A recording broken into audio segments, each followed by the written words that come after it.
is Papa Shango.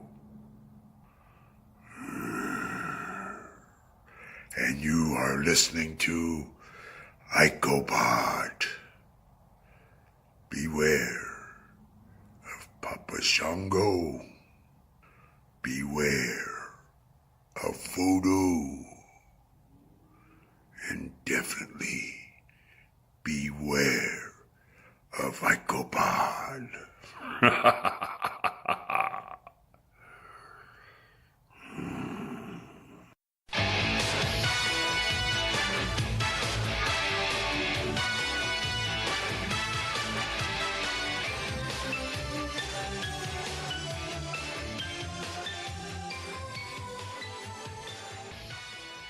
And we're back with episode 58 of Icopod. I'm Bob Conley Jr. And joining me, as always, is Austin Skinner. What's going on, man? Bob, I am 10 pounds lighter, and it ain't in the pants. It's still pretty heavy down there. Wow. But it's more so around the gut area. And we were just discussing off air here. I am becoming a big proponent of MyFitnessPal. And no, this isn't a plug. No, we're not getting paid for this, but Yeah. I don't know. Yeah. If any of you have this app or have looked into it, let us know how it's worked for you, because so far, buddy, let me tell you, it's working. It's working for me. Yeah, I mean, you brought it to my attention, and I literally just downloaded it now and put in my meal or whatever what I've eaten today, which was 4 pieces of cheese pizza from Wegmans, which cost me $10 instead of 2 slices, which would have cost me $6. So Wegmans is basically telling me to get fatter, right, at a cheaper rate. Yeah. And then I had like 2 cups of like chocolate milk today, and I'm still like I still have like 722 calories to go, and it's almost 8:00 at night. Yeah. So you're in good shape. Yeah. Mm-hmm. So this is actually something I'm going to be kind of doing, because right now I weigh 255. I'm 6'3", so I'm a little overweight. I'm going to try to go down to 210. Yeah. That's the goal here. So they said, like, what? The thing I put down was like 2 pounds a week or something like that. So that was your goal. Yep. Yeah. So what? Halfway through the year, I should reach my goal. That's what they're probably saying. Yeah. 20 weeks. Which hopefully. with, hey, no exercise, just changing up your diet a little bit isn't too bad. Right. And I mean, it's just really just paying attention to what you're eating. So right. I can do that. I mostly just eat Subway and Cheez-Its anyway. So it should be pretty easy to document it. Yeah. Yeah. I think I might have mentioned on the podcast, maybe I didn't, that Wrestling Recaps almost gave me a heart attack recently. I changed my billing plan from business, which cost me about $300 a year. And mind you, I make virtually no money off of this. And I switched it to premium, which is $99 a month. Wow, that much of a difference. Yeah. I had gotten business for the unlimited storage in terms of like pictures and stuff like that. But since I don't really use pictures or GIFs in the reviews, or just like old school text, that's how I am. I just prefer just to write them out, or type them out, I should say. I decided to switch the plan. And then I noticed that like all of my Memphis 1986, which I've mentioned on here a few times, all those reviews, like I had the complete year. They were all gone except for August of that year. And I'm freaking out. I'm like, holy fuck. Yeah. I like spent a year off and on writing these freaking reviews. Like I'm into 1987. I'm like, oh my God, this is going to suck. So I freak out. I'm messaging the engineer guys or whatever. I'm like, this is happening. Oh my God. And they're like, oh, well, like we can see it. I'm like, that's the post, not the page. Because I have posts where I'll be like, oh, Memphis, July of 1986 with the pages in the post. Right. They're like, oh, we can, the post is there. I'm like, click on the other links in there. And they're like, oh, we see what you're talking about. Yeah. So over the course of about 72 hours, a guy from WordPress named Jesse W. That's all I know on this guy. He is a godsend, because I went from, this is how it went. I went from there's hope to fuck it, this is like taking too long and I might as well start rewriting them. And he was just like, no, man, like we're making progress. Like, you just got to give us time. Then it was like, I can't even get access to my website. Like they've deleted it or something on accident. Like I'm fucked. And then around like 1:00 or so on like Tuesday or Wednesday, he was like, You see this post right here from it says March 1st, 1986. How that was gone, it's back. So we're getting stuff slowly back for you. And I was like, you have no idea the amount of stress that just evaporated from me. Mm-hmm. So what I had thought was about 40 posts of Memphis TV reviews had vanished. He informed me that, in fact, it was actually closer to 300. And then Bob shit his britches. Yeah, I was like, you gotta be fucking kidding me. Because there were some IWA Mid-South shows, which, you know, anybody that's a big independent wrestling fan, those shows were about 3.5 to 4 hours long. And I sat here using the High Spots Wrestling Network, cheap plug, to review those. And I'm just thinking in my head, I'm not touching those shows for like 5 years because those things took forever to sit through.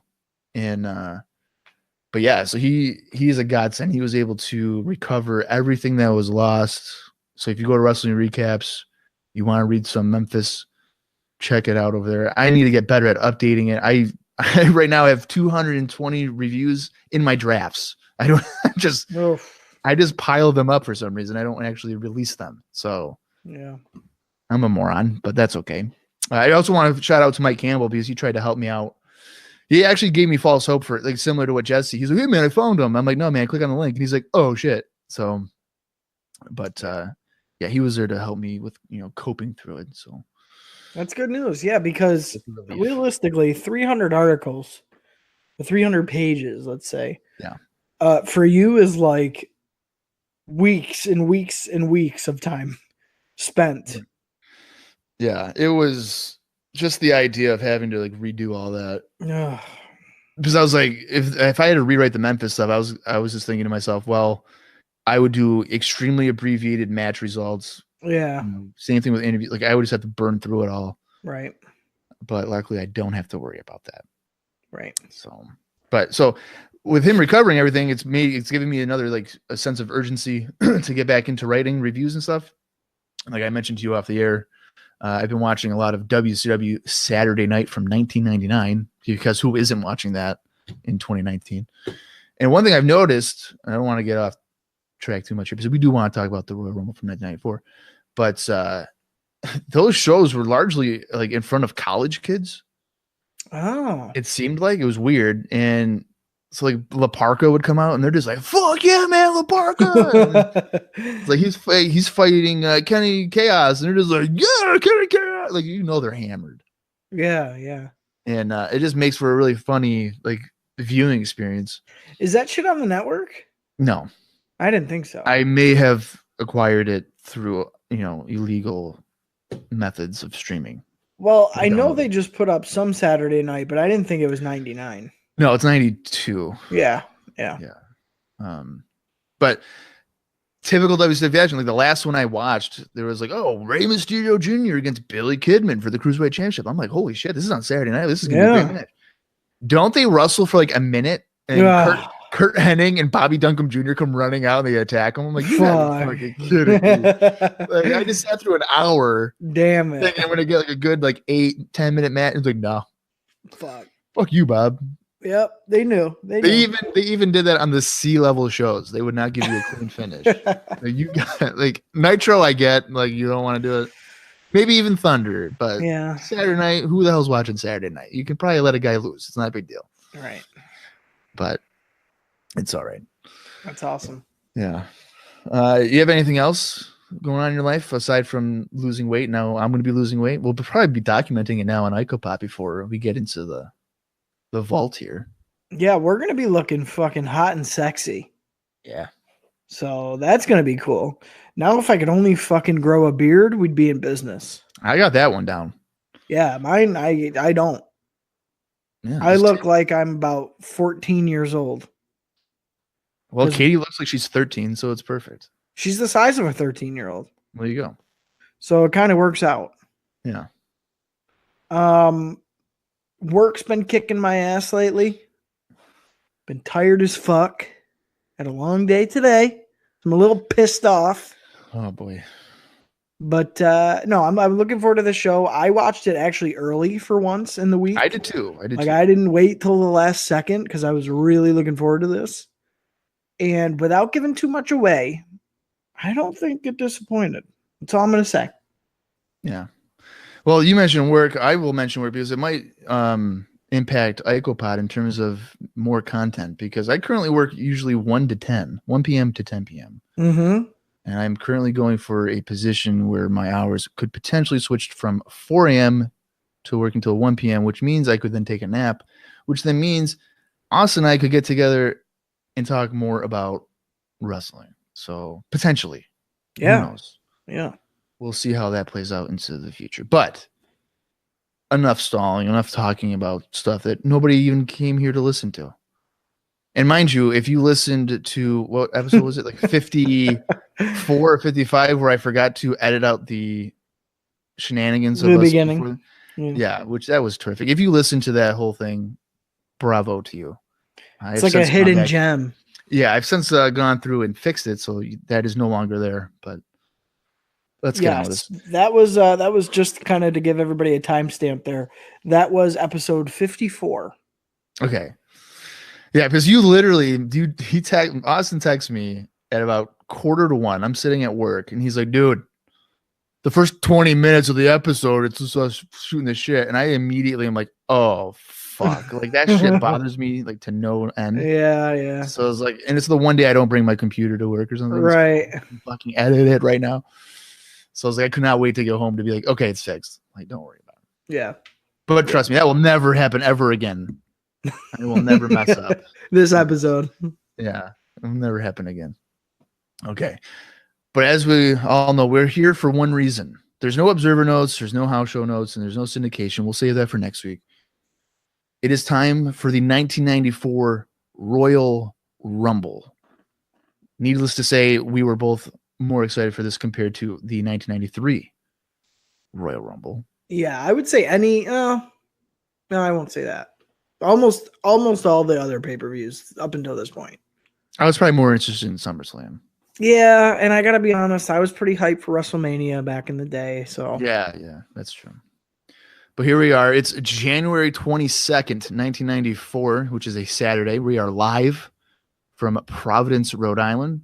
The attendance is 14,500. Now, the show starts off with a Royal Rumble video package. Literally nothing special. It's about 20 seconds of your life. Yep. It's just to kind of go through it quick what it's showing here. It's basically, so that's the WWF logo flying in between like buildings. It's kind of like a city look. It's showing flashes of Brett, Shawn, a few others on different buildings. And then it all leads up to Yoko on one building facing against another building that has Undertaker projected on it. So it's like opposing buildings. The Royal Rumble is in the beginning. And that's what kind of leads us into, it was kind of cool graphic wise, because as a, up to this point, we really haven't seen anything too fancy. So that was like a nice little, let's try something. I didn't really get the city theme. I don't know. Maybe Providence has a big city roughly. I don't know. But other than that, as soon as this video package kind of cut into the live crowd, it looked way more than 14,000 people. It looked like there was fucking 50,000 people in that building. Yeah. So the visual was really, really good. Well, yeah, and the opener kind of reminded me of WrestleMania 9 because they kind of had like a building, like the hotel. Yeah. Kind of similar to that. Mm-hmm. But I thought it was, there's nothing special, but it was a unique look. Yeah, something different. Yeah. We go into the arena here. Vince McMahon welcomes everyone to the 1994 Royal Rumble here in Providence, Rhode Island. And he promotes the 3 title matches taking place tonight. And then he is surprised to hear the music and to see Ted DiBiase. That's right. The $1 Million Man is back in the WWF, and he is joining McMahon on commentary. And I have it noted here that he looks significantly smaller, like in his upper body, shoulders, arms, compared to just like 6 months ago when he was wrestling. Yeah, no, I had that noted too. And I also noted as soon as Ted DiBiase pops through the curtain, the crowd boos the fucking shit out of him. Yeah. So he's still got heat. And this tells me too that the crowd tonight's going to be pretty hot if fucking Ted DiBiase comes out and they're booing him like it's Yokozuna. Yeah. Providence is usually a good crowd. Yeah, it seems like it's going to be a good crowd tonight for sure. Yeah, Ted naturally says that John Madden, which was mentioned on Raw just a couple weeks ago. It says that he should have held out for more money. I believe he even notes how much money Madden ended up getting with, I think, AB or Fox or ABC or one or the other. And he suggests that Madden should have came to the WWF with him. And then DiBiase thinks that McMahon should be working for him. And then he says that we will see everything and anything at the Royal Rumble with the laugh. Yep. Assuming he laughed. We go right to the ring here for our first match, which is a switcheroo. Originally, Tatanka was supposed to wrestle Ludwig Borga in a rematch from October. Well, Ludwig Borga, and I don't think Austin is aware of this, and I'm sure it'll be noted in the Observer Notes, but I'll just let you guys know now. Back at the Madison Square Garden show with Rick Steiner, which we had watched, Borga ended up breaking his ankle. Oh. Yeah, because if you watch it again, which I'm sure you won't, but you can see him kind of hobbling towards the back when they're brawling on the floor, and it's because he had rolled his ankle and ended up being broken. Huh. And I would have never known that. Yeah, and I just want to point out now is that we will never see Ludwig Borga in the WWF ever again. No way. Yeah. Are you shitting me? I swear to God, we will never see him again. The fuck? Hold on. We're derailing right here. We're derailed. Yeah. This motherfucker rolls his little bitch ass ankle, and now we're never gonna see him again. He will never be in the WWF again. Holy shit! Yeah. Wow. You know what? That. Remember in the beginning how I was pissed off? Yeah. I just brought my mood up. Yeah. Holy shit, man. I can't believe it. He was only there fucking a couple months? Since August? Really? July? Oh, vignettes in like July, August. Yeah. But Holy he debuted at shit. SummerSlam, I think. That's fucking ridiculous. I thought he was there way longer than that. No. Yeah. Wow. Okay. Pretty surprised about that, actually. Yeah. A lot of people are when you mention it. Wow. If they don't know already. Okay. So Tatanka was supposed to wrestle Ludwig. So without an opponent, we have to find a new one. So they ended up having it be Tatanka against Bam Bam Bigelow, which kind of makes sense. They had a feud over the summer where Bigelow kind of cut Tatanka's hair a little bit. They were involved in a 6-man at SummerSlam, but they never really had a one-on-one encounter on television or pay-per-view. Yeah. So we can kind of blow it off here. So it actually kind of ties in together and is probably a better match. Well, it's funny because the match that Borga and Tatanka just had, I kind of really liked. So I wasn't necessarily not looking forward to this match, but as soon as Bam Bam was announced as the replacement, I was totally cool with it. I was like, oh, okay, then that works for me. Yeah. So. Well, Bigelow must not have gotten the memo that he was the opponent because he comes out and he has shaved his facial hair. Completely off. Looks horrible. Horrible, dude. He's got like a little baby face. Yeah, he must have thought that he had a couple weeks off or something because he looks pretty bad. So bad. Without his trademark facial hair. So. Yes. Early on here, Tatanka avoids a splash in the corner right before the bell and delivers strikes. Bigelow fights back with a dropkick. Tatanka clotheslines Bigelow and a dropkick knocks Bigelow down. Tatanka nearly wins with a running crossbody. Tatanka plants Bigelow with a DDT before going to the top rope. But Bigelow is able to avoid a crossbody, causing Tatanka to crash to the mat. Bigelow splashes Tatanka in the corner to stop his momentum. Tatanka avoids another splash with a boot in the corner, and then he hits a top rope sunset flip, but Bigelow sits down onto Tatanka. Tatanka gets a few strikes in, but Bigelow nails Tatanka with a boot to stop him again. Bigelow controls Tatanka with a bear hug, but Tatanka fights out of the hold with a shoulder block. Or he fights out of the hold, and then a shoulder block stops him, I should say. Tatanka plants Bigelow with a power slam, and they collide on stereo crossbody attempts. Bigelow tries to keep control, but Tatanka goes on the war dance. Surprisingly, Bigelow stops that with a kick to the back of the head. Yeah, it was awesome because, so Tatanka's doing it. Bigelow's trying to throw strikes. He kind of looks to the crowd on the last one. He's like, fuck it, and kicks him right in the head with the enziguri. Yeah. fucking drops Tatanka. So that was pretty cool the way they did that. I think it's only happened like maybe once or twice before, so it's kind of surprising to see him stop the war dance there. Bigelow goes to the top rope and he misses a moonsault. Tatanka then heads to the top and he hits a crossbody to win the match. Now, I didn't find it to be a bad match. I didn't find it nearly as exciting as the live crowd. I mean, it is the first match. They're probably amped for a pay-per-view. Just not really a high-energy match, though. And I do have it noted here, Tatanka does not do a good top rope crossbody, which I think is at least the second time I've said that. Yeah. So he needs to maybe not use that as a finisher. He just looks clunky whenever he does it.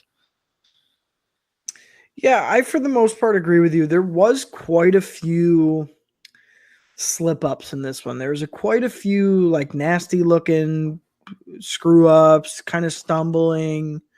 I know specifically like Bam Bam, it looked like he tried to hit a drop kick, but it looked like he fell trying to do a hurricanrana on Tatanka. It looked really weird and not really sure what he was trying there.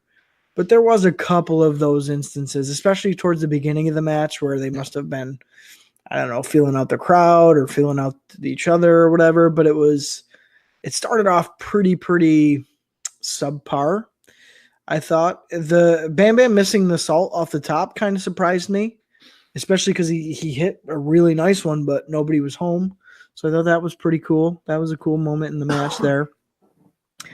For all things considered, an opener, pretty good. You know, they were able to turn the ship around, starting off kind of sloppy, but finishing decently. I agree with you, Bob. I don't think Tatanka has a very good crossbody out the top. It looks like he's almost scared when he does it. Yeah, he doesn't want to like fully extend outward. He keeps his knees bent. It's just a weird move to do. Right. So I think other than that, could have been worse. Definitely could have been worse. So I was okay with that for an opener. Yeah, certainly not anything bad to start off the show. We go into a video highlighting the issues between Owen and Bret Hart. Now, this started all the way back at Survivor Series in November, where Owen was the only one eliminated after colliding with Bret on the apron. That led to Owen coming out and shoving him after the match and then declaring on a promo on Superstars that he wanted to be out of Bret's shadow. And that was aired on December 11th. Mm-hmm. The following week, Bret refused the challenge, saying that he would never wrestle his brother under any circumstance. A few weeks later, on January 1st, Bret and Owen cut a united promo saying they have resolved their issues.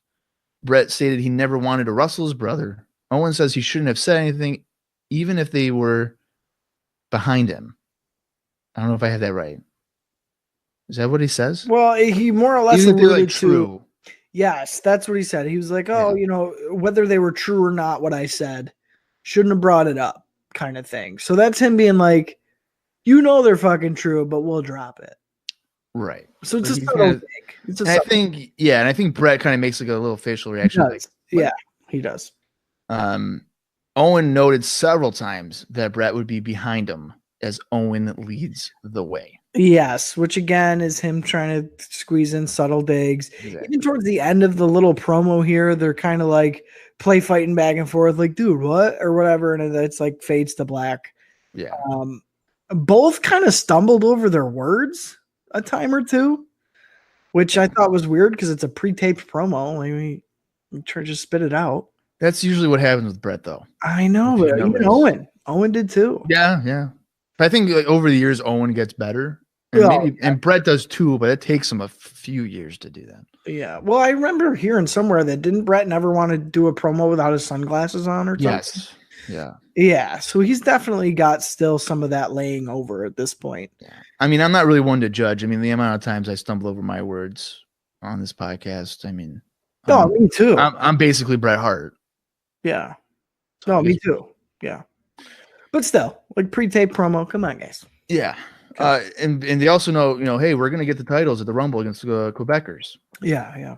Well, on January 10th, Marty Jannetty and 1-2-3 Kid won the titles from the Quebecers, but lost them back on the Madison Square Garden show on January 17th. So tonight, the tag match is in fact for the titles. Backstage, Todd Pettengill is with Bret and Owen Hart. Bret says that it would be an understatement to say that they are overconfident. Brett is going to give the title matches. He's going to give title matches to the Steiners. He'll give matches to Kid and Jannetty because they will be fighting champions. Mm-hmm. Owen says that he knew it was their fate to be champions when the Quebecers regained the titles, and he is determined to bring the titles to the family. Yeah, I thought this was a good little energetic promo. They both seem genuinely hyped, which is, I always like that. Before a big match, I love pre-match promos like this. Yeah. Some of the best examples, I think, even though, a lot of the times they're pre-tapes, not always, but like WrestleMania. Wow, pal. Yeah. Well, like WrestleMania 3, think of that pre-match interview with like Savage and Steamboat. Sure. Like going into that match. Just I love pre-match interviews like that. Love them. And it kind of adds like a last minute hype. Yeah, it's like, okay, we're going to the curtain, guys. What are you thinking? Yeah. And it usually feels pretty genuine. So it's like a missing touch that doesn't happen today at all. Yes, I agree. So naturally, that brings us to our second match. It's the WWF Tag Team Champions, the Quebecers, defending against Bret Hart and Owen Hart. Bret and Pierre start the match with Pierre shoving Bret into the ropes to kind of show off his strength. Bret tries for a crossbody, but is met with a slam. And then Bret stops Pierre with a knee lift. Owen gets tagged in to hit a double axe handle off the top.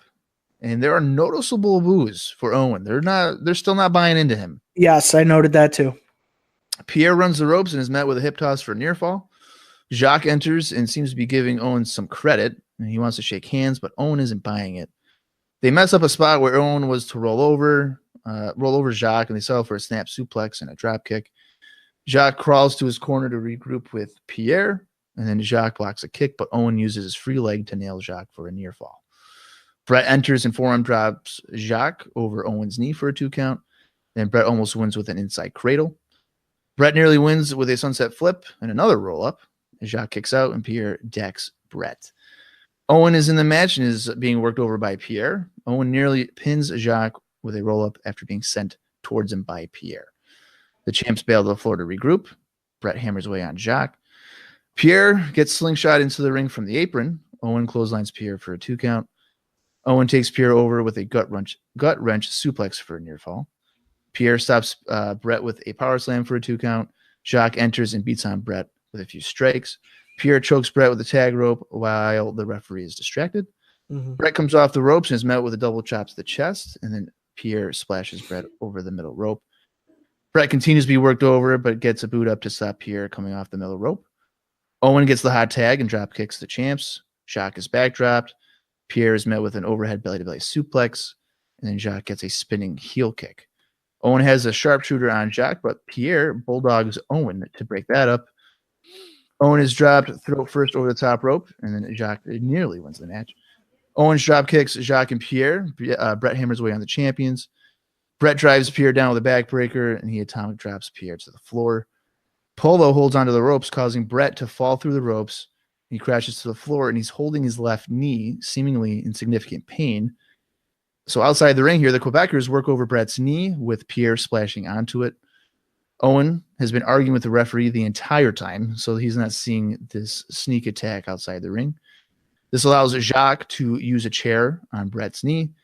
Owen brawls with Pierre while Jacques uses Polo's stick to hit Bret on the knee a few more times. And just to cut you off quick, too, so with the chair shot, right, the ref's being distracted by Owen, and I think the ref turned around a little too early because he saw the chair shot, and then turned right back around to talk to Owen, like, oh, fuck, I turned around too early.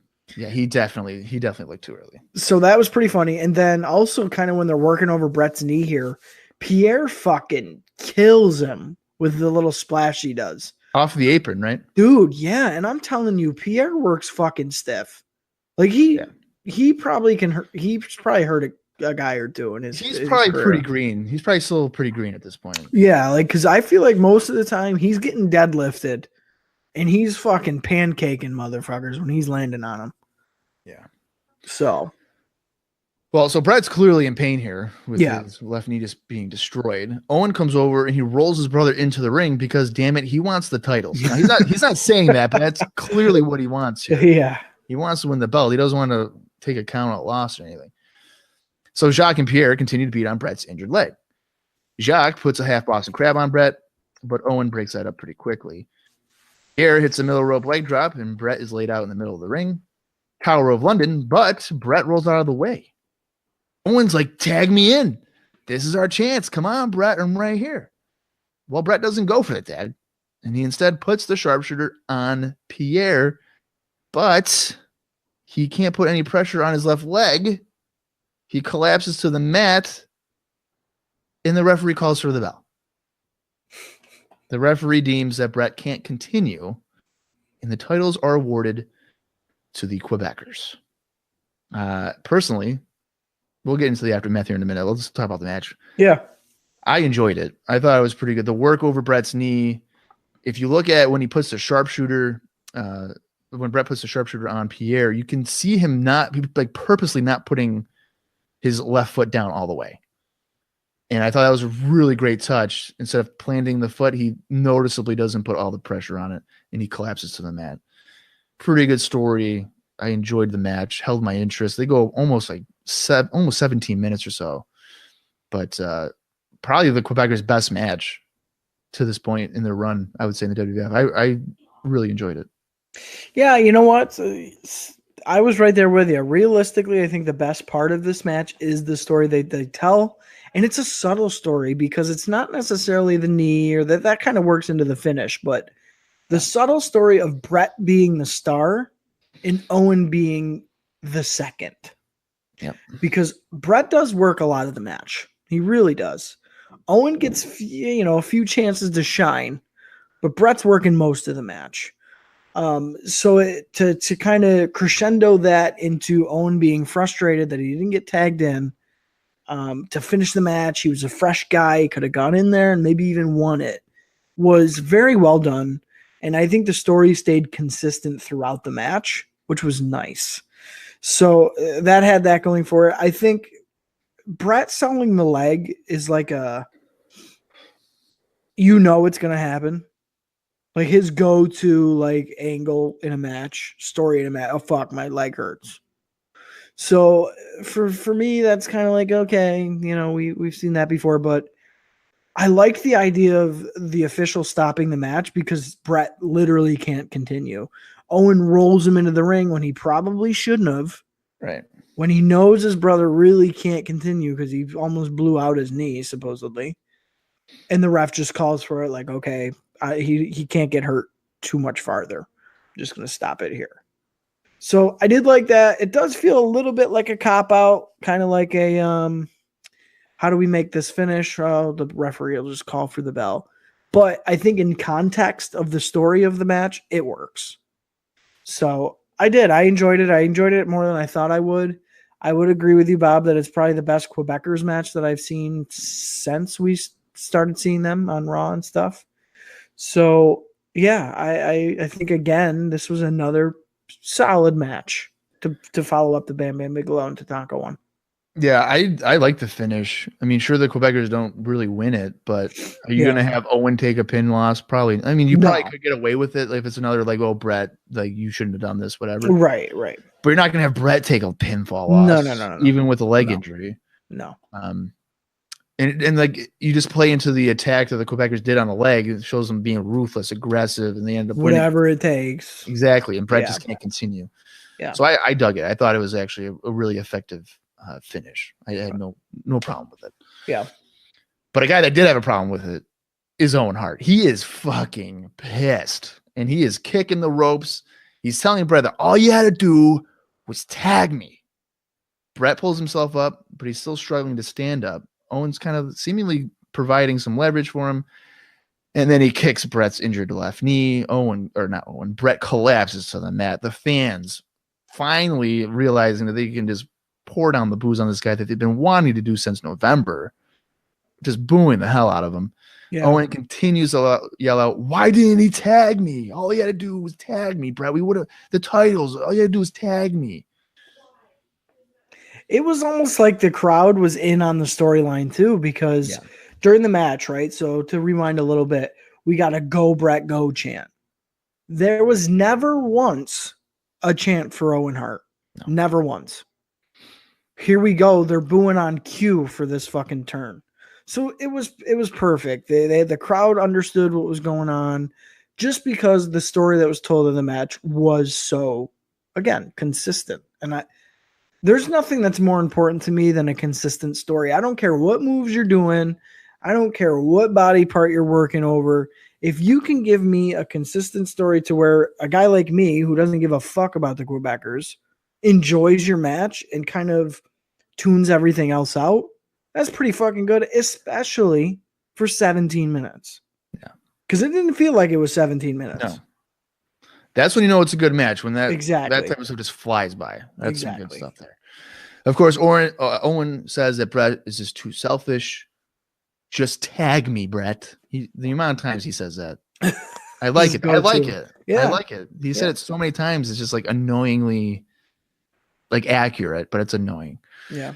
Ray Rougeau, seemingly a guy that with great timing, decides to enter the ring because he wants to talk to Bret Hart. Mind you, there's about 5 officials. He's tending injured. to him. Yeah. He's injured. Yeah. Pat Patterson tells Ray to leave. Right. Ray doesn't know what this means for Bret competing in the Royal Rumble. Bret actually ends up doing a stretcher job. So Bret might not be in the Royal Rumble after all. Right. This might be it. Owen might have screwed him over. And the Quebecers for that matter, because of the attack. But it's not over yet. Backstage, Todd Pengle is with Owen Hart for an interview because, we don't know what Owen's possibly thinking after yelling so many times in the ring. Exactly what he was thinking. So Pengle asks, or he wants to know why Owen did this. And so Owen's like, well, Bret is selfish. He says that Bret's ego is too big. Mm-hmm. And he says that Bret doesn't care about anybody. All Bret had to do was tag him in. Owen says that's why he kicked his leg out of his leg. Owen isn't selfish, and he says that Bret cost him the titles. Owen is worried about himself getting the WWF World Championship because he believes he will win the Royal Rumble tonight. He'll go to WrestleMania X, and he will win the WWF World Championship. Yeah, and Owen, again, as a true kind of good bad guy, made some solid ass points. First of all, why didn't Bret tag me? That's a given, right? Right. Fresh man on the fucking apron, like, tag me. Second, he says, this was the biggest match of my life. It was a dream come true to tag with my brother. Thought I had the best partner in the world, but he was too selfish. Again, pretty accurate the way you're looking at it, especially with the story of the match. Again, Bret worked most of it. And then he brings up, maybe Bret wasn't worried about really winning the WWF Tag Team Championships because he's done it before. So he didn't care. He didn't care whether they won or not. That's something he's conquered already. And again, maybe that's another hard thing to argue. Maybe Owen's right. Maybe Bret didn't take this as seriously as some of his other title opportunities. So again, really solid points. You could tell Owen was kind of flustered. He was really selling the moment low and like emotional, which was good. But of course, we get the famous slip up of, that's why I kicked your leg out of your leg.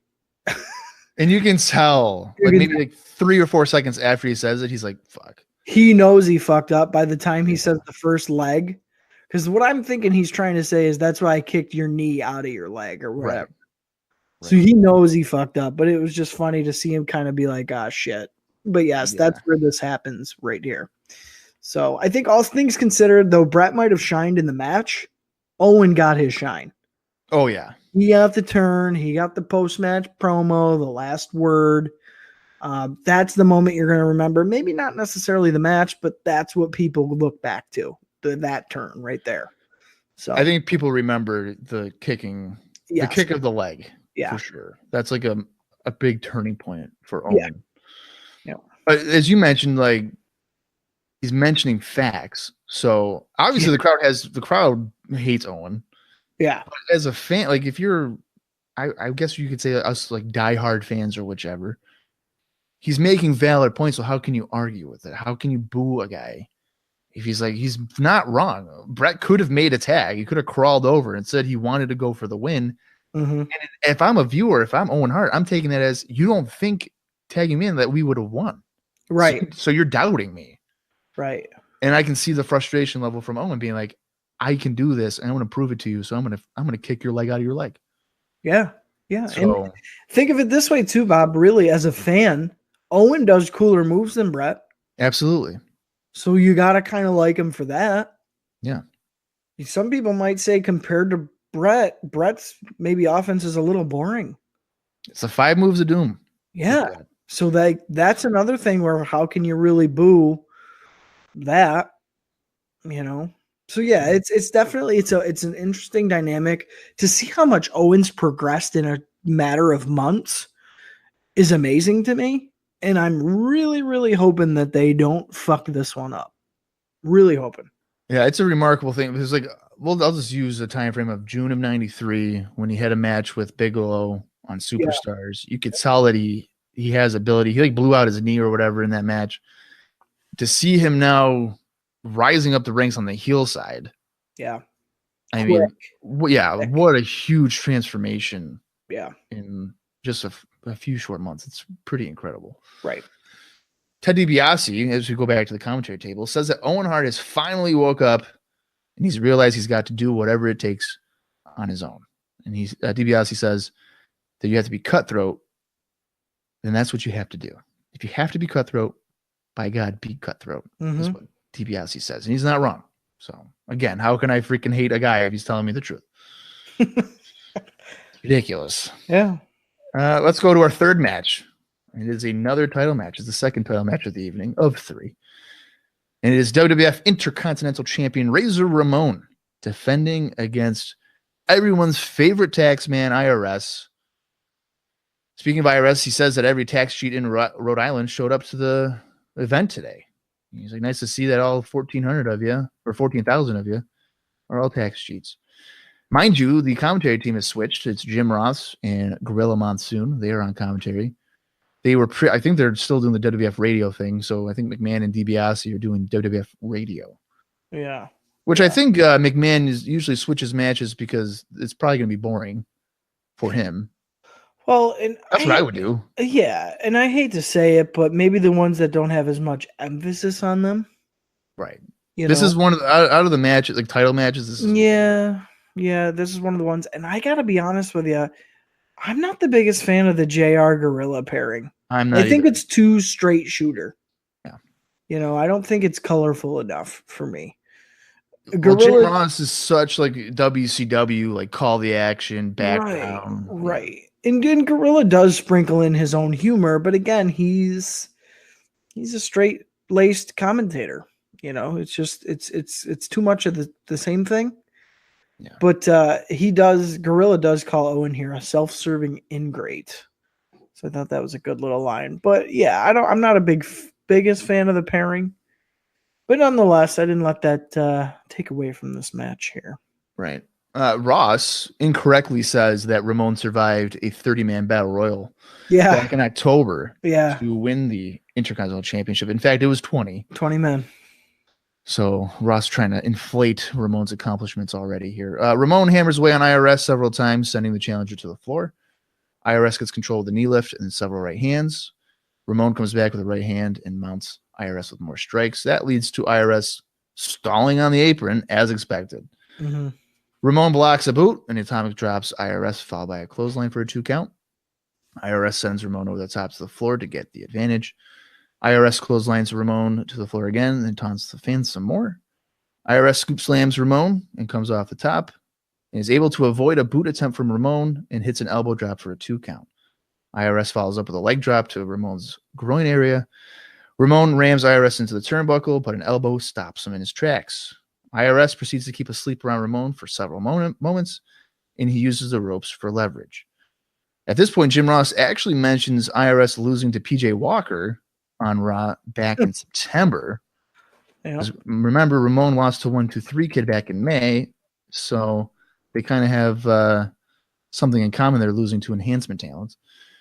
Of course, Ramon caused IRS to lose that match. Yes. Ramon decks IRS with a discus punch and a fallaway slam for a 2 count. IRS sends Ramon into the referee in the corner, and he grabs his briefcase, but Ramon blocks it. Ramon decks IRS with the briefcase, but the referee is still out. Ramon sits IRS on the top turnbuckle to hit it a back suplex, And Ramon signals for the end. Here comes the Razor's Edge. But Shawn Michaels slides into the ring, and he decks Ramon with the bogus WWF Intercontinental Championship. Michaels goes up the aisleway happy with what he's done, and he heads backstage. IRS crawls over for the cover, and the referee counts 3. And that means IRS is our new Intercontinental Champion. IRS grabs the belt. He's celebrating on the middle rope. But Earl Hebner has come out, and he explains to the original referee what has happened, telling him, hey, Shawn Michaels gave out, blah, blah, blah, blah. So the referee, I guess, is believing all this. Ramon grabs IRS off the middle rope to hit the Razor's Edge. Mind you, IRS was never told that this was restarting, so he still thinks he's champion. He has his back turned to the action. Ramon gets on top of IRS, and the referee counts the fall. So there is no title change. Ramon is still the WWF Intercontinental Champion. So I've said it numerous times as a singles wrestler, IRS is boring. I do not enjoy him in a singles role.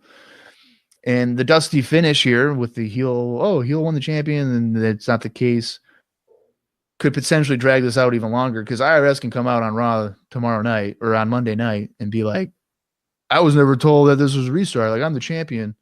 And I don't think I want to see Ramon IRS again. Yeah, it's too mismatched. It was a solid match. There were solid moves. Just, with IRS, you're at least going to get that. You're not going to get too much stunning around. You are going to get some stalling. That's an IRS signature. Some rest holds. You're going to get some of them. Mind you, I don't know what it was, but IRS was sweating his fucking face off. Yeah. He had Ramon down on the canvas at one point in a headlock, and it was just a steady stream of sweat right down on Ramon's face. Just continuous sweating. Disgusting. That was one of the little things I noticed. But yeah, it was a solid match. I have a feeling these two could probably have a better match than they did here. Nonetheless, this is the one we got. I did like the involvement of Shawn Michaels. I thought that was well done, especially with me kind of being confused. Okay, is Razor really going to pick up IRS for a fucking Razor's Edge right now? I was doubting it a little bit. I thought the finish was a little convoluted. Like the whole fucking when IRS got the 3 count, I was like, are you shitting me right now? So what are they going to do with that belt? Because Shawn and Razor are probably going to fight for Shawn's belt. So I was just confused. I was like, there's no way. So, of course, come to find out, Hebner comes down. I think, who's the other ref? Joey Morella? I think so, yeah. I think it was.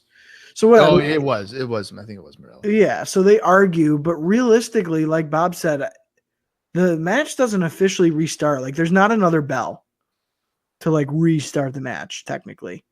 So whatever, Razor takes him off the second rope. Razor's Edge, 1, 2, 3. I thought that was a little cheap. I don't think if they were going to do that, I think they should have just had maybe a miscue, have Shawn mistakenly hit IRS, makes him pissed that he didn't get Ramon. Ramon gets one over on Shawn, laughs at him. Something like that. I wouldn't have done it as convolutingly as they did, I don't think. Yeah, I don't think they effectively delivered it. Right. But other than that, to see Razor with the 2 belts was cool because, of course, Shawn had hit, Razor with his Intercontinental Championship. So that was cool to kind of see him. He had his powder blue gear on here. Not a big fan of the powder blue, personally. But, yeah, as far as the match, it was kind of run-of-the-mill. I would say it was definitely the weakest so far tonight. As far as quality goes, I'd even give the first match more entertainment value. Mm-hmm. I really wasn't too entertained with this one. It was pretty stale. It could have been a Raw match, but I like that. Yeah, I agree with you, and I think it might have been used as a cool down for the next match and the Royal Rumble. I think that might have been the placement reasoning for it. Sure. We go to a pre-tape promo where Paul Bearer and Undertaker are putting together the double wide, double deep casket. It's the same promo we've seen over the last few weeks on Raw. Literally the same exact thing. So, yeah, they're just recycling the same stuff. Yoko being scared of the casket is spliced in as well. Paul Bearer says that when Yokozuna is put in the casket, he will not hear anything. Taker says Yoko will hear the bounds of hell coming for his soul. Bearer says it is time for Yokozuna's journey to the dark side. And then Taker says that Yokozuna shouldn't be afraid, but rather terrified. This was the way they shot this little vignette was kind of cool. This newer one right here, to where Bearer's on the fucking carriage with the casket on the back. But it's just 93 Undertaker Paul Bearer is just a little too corny for me. Like, I can't really buy into that. I don't think the Undertaker really comes off as a scary guy, to be honest with you. Yeah, like 91, 92 Taker does, especially when he's a heel. But yeah. Right now, he's not really doing it. But when the fucker's opening up his coat to have the American flag thrown inside, it's like, okay, well. You're all right. You're friendly. Yeah, I don't know if I'm terrified. So, I don't know. It's just, I was glad that this was finally coming up because, to be honest with you, I was kind of looking forward to it being out of the way. Yeah. So, we also get highlights from a few weeks ago when Jim Cornette signed a contract for Yoko to wrestle Taker, but he was like, I didn't know the fine print was a casket match. And then Yoko kind of freaks out, whatever. We see footage of Yoko getting scared of the casket, and then he wants to squash it as shown too. But of course, Taker was in it. As you remember, Yokozuna kind of like staggered backwards, fell down, and all that other stuff. Cartoon. Yeah, make him look like a goof. We go to our fourth match of the evening, and as you would have guessed it, it is WWF World Champion Yokozuna defending against The Undertaker in a casket match. They have a stare down, with Yoko being the first to back off. He kind of looks away, and he's like, okay, there we go. Taker sends Yoko face first into the corner and tries a clothesline, but Yoko staggers after only two of them. Taker hits a leaping clothesline to drop Yoko to the mat. Yoko falls through the ropes, and then he hits his face on the post. Yoko rams Taker face first onto the ring steps, but Taker no-sells it and rams Yoko onto the steps face first. Taker jumps down across Yoko's neck and back, but misses another leaping clothesline. On the floor, Taker avoids a chair shot and whacks. I don't know what just happened to my voice there. He whacks Yoko over the back and over the head. Taker grabs a non-folding chair, and he jabs Yoko with it. Yoko has a handful of salt and tosses the salt into Taker's face. Yoko hammers away on Taker and sends him into the ring steps. Yoko nails Taker with a chair shot over the head. Taker is rammed headfirst onto the steps again. Yoko clotheslines Taker in the ring and then rolls Taker towards the casket. Taker stands up in the casket and he delivers a few strikes to Yoko. They trade some strikes until Yoko hits a belly-to-belly suplex. Taker sits up and grabs Yoko by his throat.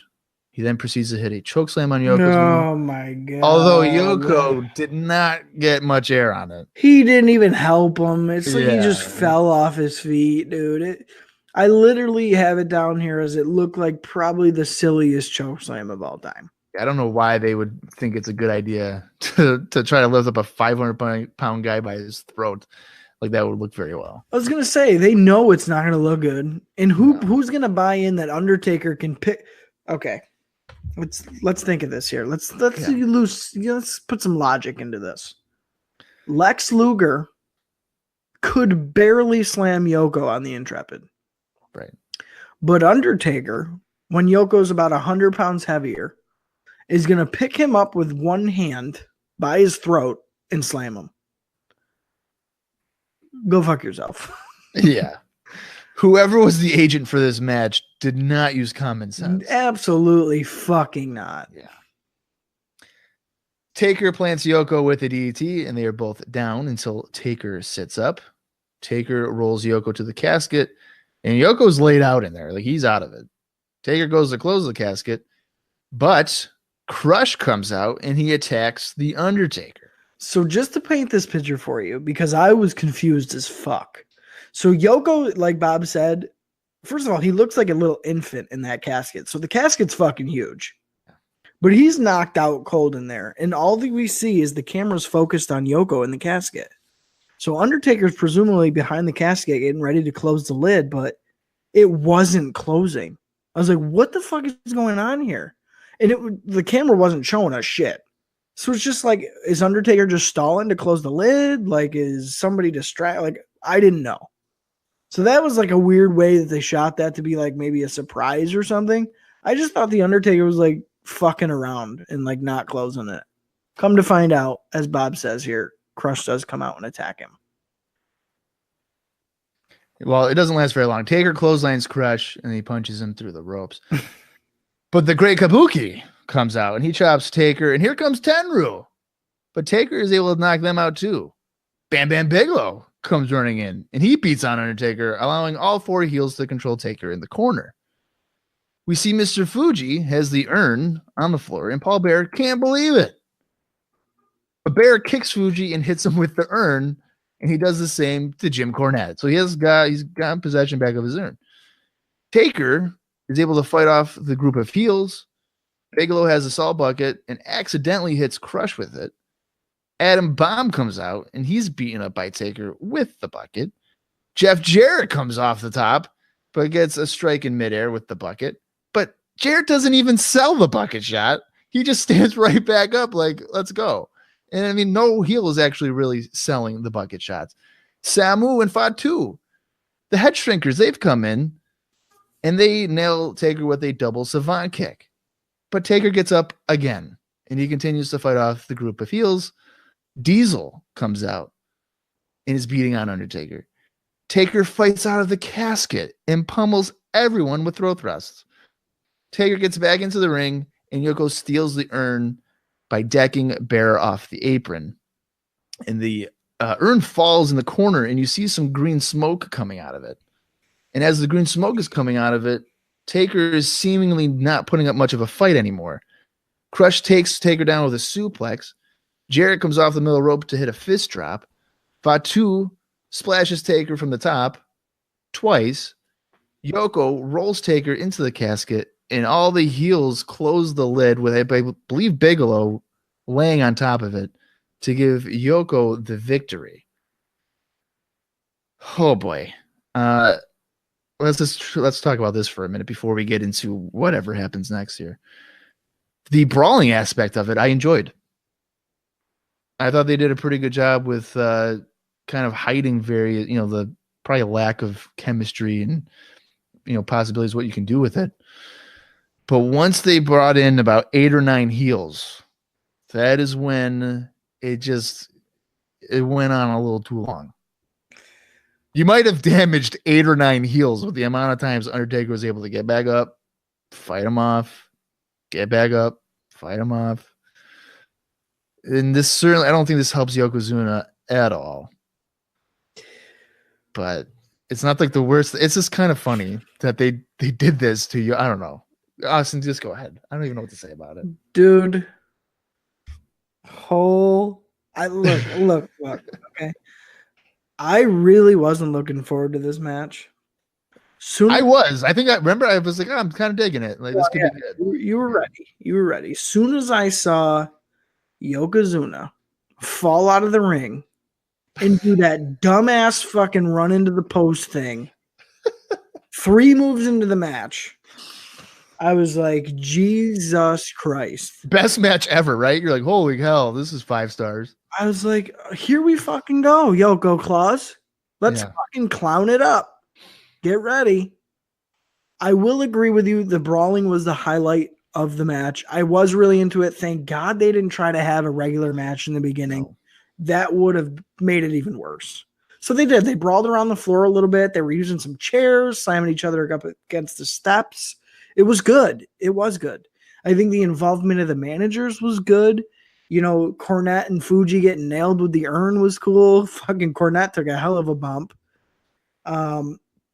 Then things fucking fell off the rails. So with the introduction of Crush and Kabuki and Tenryu, okay, I was okay with.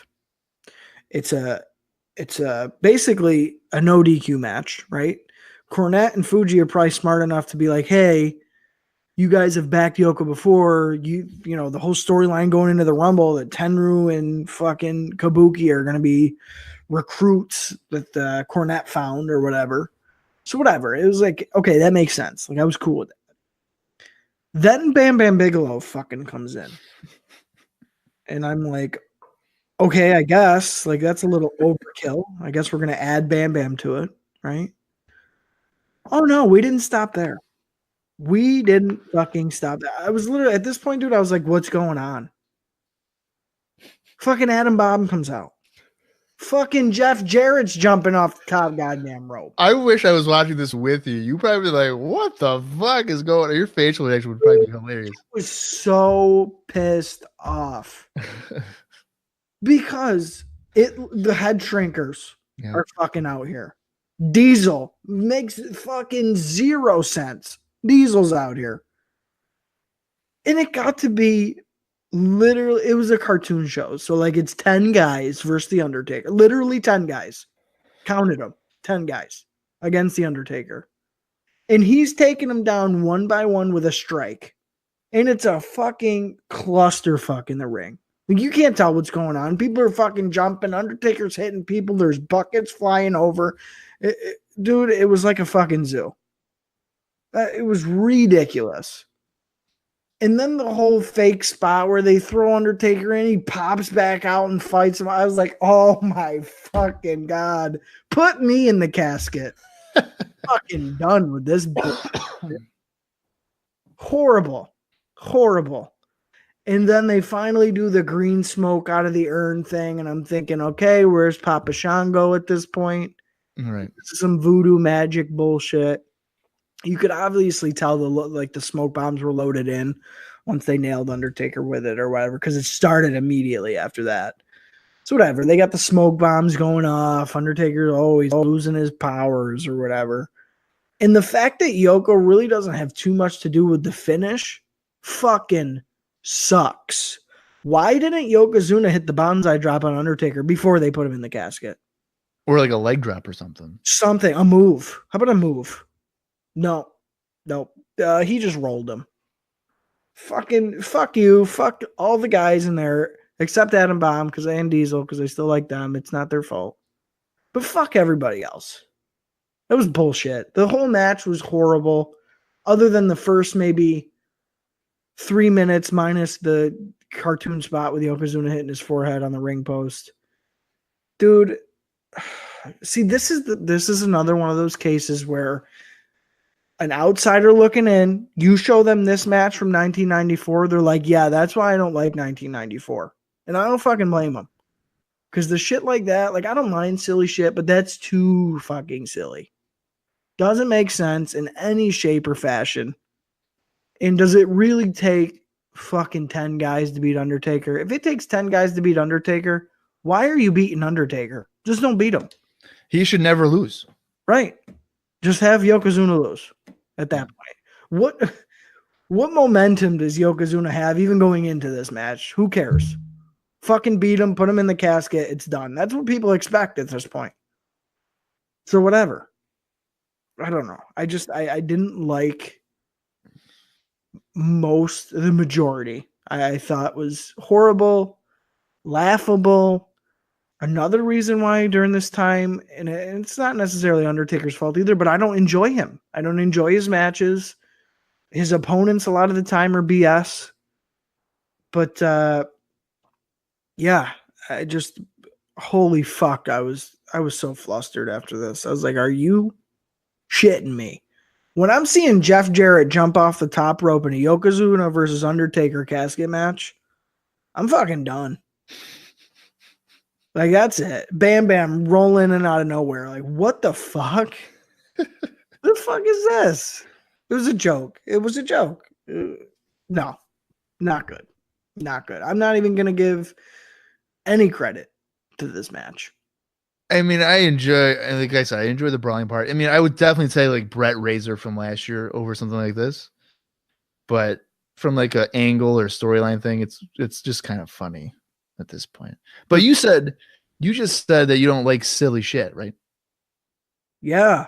Okay. So how about you go ahead and continue with the aftermath?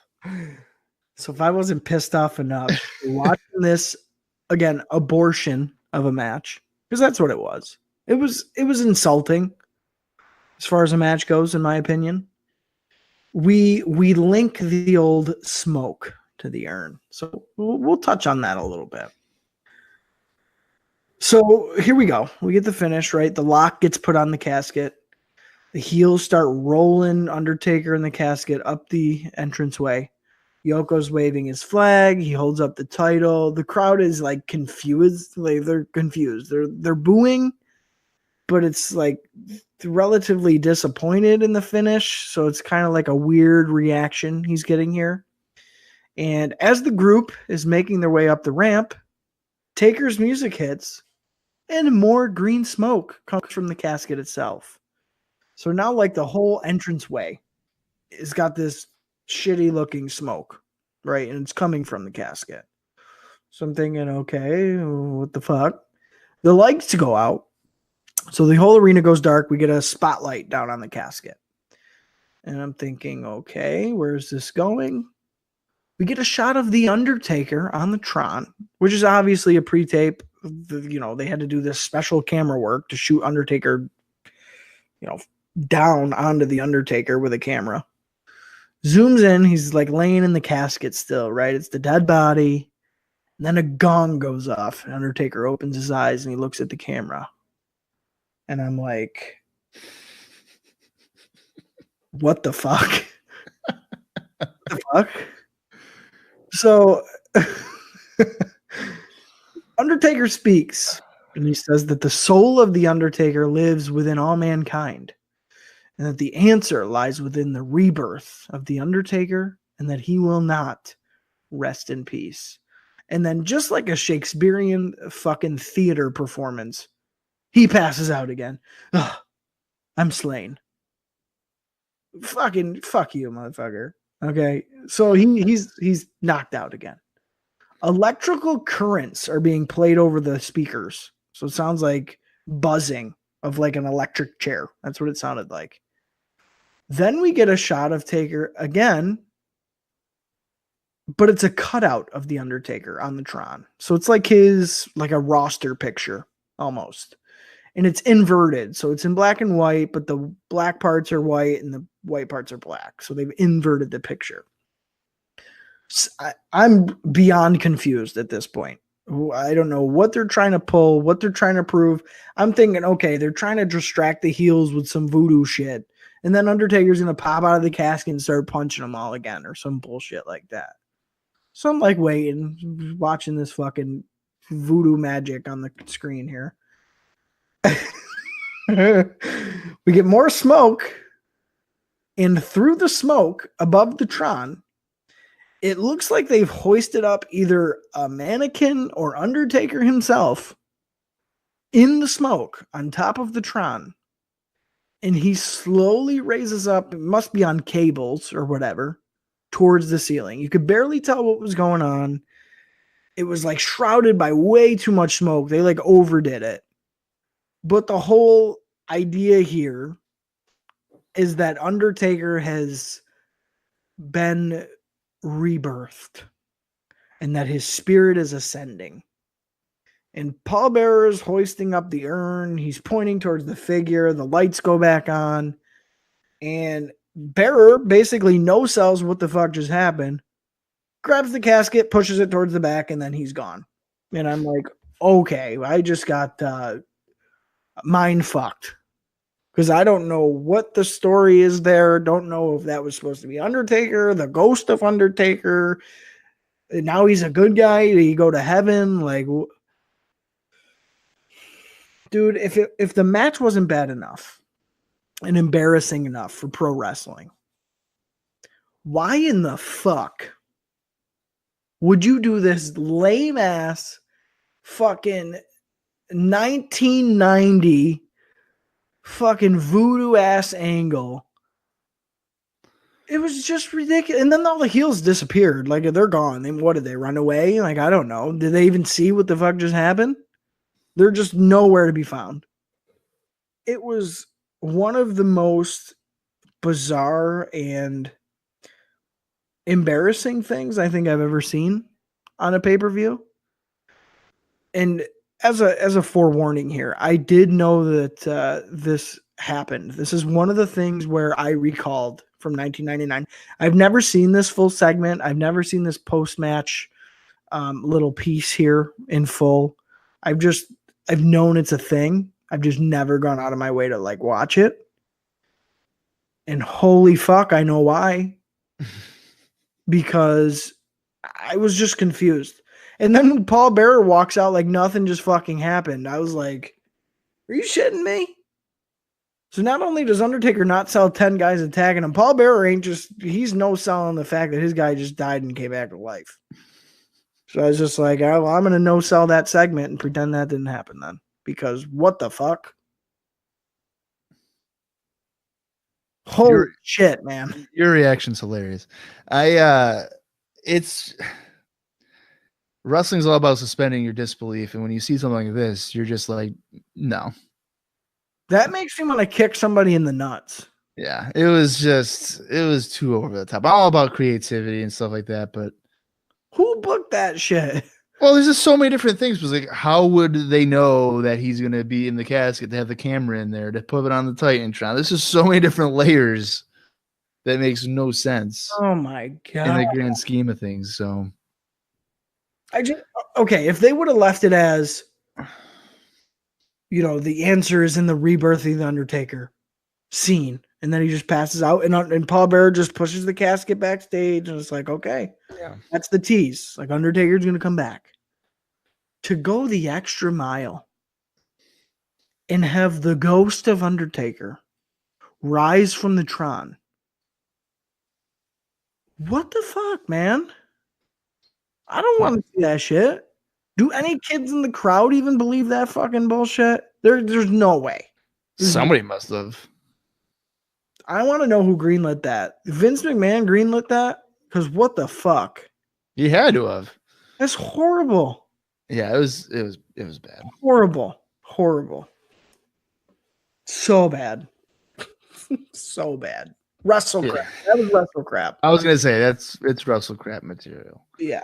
But luckily it's not the last thing that's on this show because we still got our main event. But before we get to the main event, we got some pre-tape comments from a few wrestlers, and I'll just go through them pretty quick here. Randy Savage, he's gonna win, and he's gonna be a 3-time champion. Jeff Jarrett, he's going for all the marbles, and he'll take them.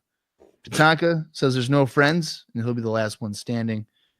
Diesel is going to win, and the champ is his at WrestleMania 10. Doink is laughing with Dink, and he says he can't wait for his title shot at WrestleMania. Mm-hmm, me neither. Can't wait for that. Yeah, that would be great. Yokozuna against Doink. Can't wait for that one. Shawn Michaels says it will be out with the old, and he throws the Intercontinental belt out of the picture, and in with the new. So he's going to be the new WWF World Champion. And then Lex Luger is the last one to hear from, and he says that he's been waiting for this moment, and he's going to be the man to walk out the winner. Needless to say that many of those did not have much depth to them, and they were just kind of just throwing out one-liners that were pretty basic and to the point. But that was the rundown for that. Yeah, and they were all in the room together. It's like one after the other, right? Sean, go in, 30 seconds. Savage, you're next, in 30 seconds. That's how they were doing it. And the fact that Doink got one of these, I was just like, come on. You couldn't put anybody else in there yet. Fucking pick Doink. Yeah. I was like, okay. That was just no one, I don't think, would believe Doink to win this. Absolutely not. No. But that brings us to our main event. It's the 30-man Royal Rumble match with the winner getting a WWF World Championship match at WrestleMania 10. Are you fucking ready, Austin, to go through this or what? To be honest, I was still, despite the clusterfuck that we just witnessed, I was still looking forward to the Rumble, probably more excited than any other moment on this pay-per-view so far. So I was really into it, and just as I'm into it now with you, Bob. Oh, that's sweet of you. I like the Royal Rumble. I like writing them out. I like covering them. I like talking about like 93 Rumble. I had a blast just talking about that one. So let's see how this one goes. Entrant number 1. It's Scott Steiner, and my immediate thought is, motherfuckers, he's winning it from number 1. Because as you know, as everybody knows on this show, I've been saying, give all the belts to Scott Steiner. I'm thinking he's going to throw out 29 other people. As soon as the next guy comes out, just toss him out. This Royal Rumble will last 20 minutes. We'll be out of here. I thought Number the one same entrant. thing. Yeah, I thought the same thing. I was like, okay, here he is, Big Scotty's number one. He's probably going to last to the last couple of people. I thought for sure. That's what I would be doing. Yeah, I thought for sure. Entrant number 2 is Samu. These guys have history dating back to early 93, some tag wars. Yeah. They start off trading right hands until Samu delivers a clothesline in the corner. Scott comes out of the corner with a clothesline and double underhook powerbomb. Scott tries to toss Samu over, but Samu holds onto the ropes. Samu plants Scott with a clothesline after Scott did a leapfrog. We then get to our third entrant, and it's Rick Steiner. So the odds are even more in the favor of Scott Steiner because now his fucking brother's in there. Yeah, and it's funny too because the crowd, the barking thing is over. Huge. Whole crowd starts barking as soon as Rick Steiner comes out. And I have to mention here, Scott Steiner looked in fucking better shape than before. And I don't even know how that's possible. But he did. He looked fucking ready to go. I don't know what it was. Maybe a little bit leaner or something. He was looking leaner. But yeah, he looked in fucking awesome shape. So I was all for it. I was like, all right, let's see what happens. It's all that Ico Pro, I'm telling you. That's exactly what it is. It's all that Ico pod. That's right. So Rick Steiner comes out, but he's taking his sweet time. Like, they go back to the ring with the camera, and he's still not in there. It takes him about 10 or 15 seconds to actually get in there. Yeah. And mind you, Scott is nearly being thrown out of the ring by Samu. So, and I also have to point out here that Rick does not look like he's interested in being in this match one bit. No, yeah. He does not want to be out here. Samu is double teamed in the corner. Rick hits a belly-to-belly suplex on Samu. Scott takes Samu over with a snap suplex, and then Rick delivers a clothesline.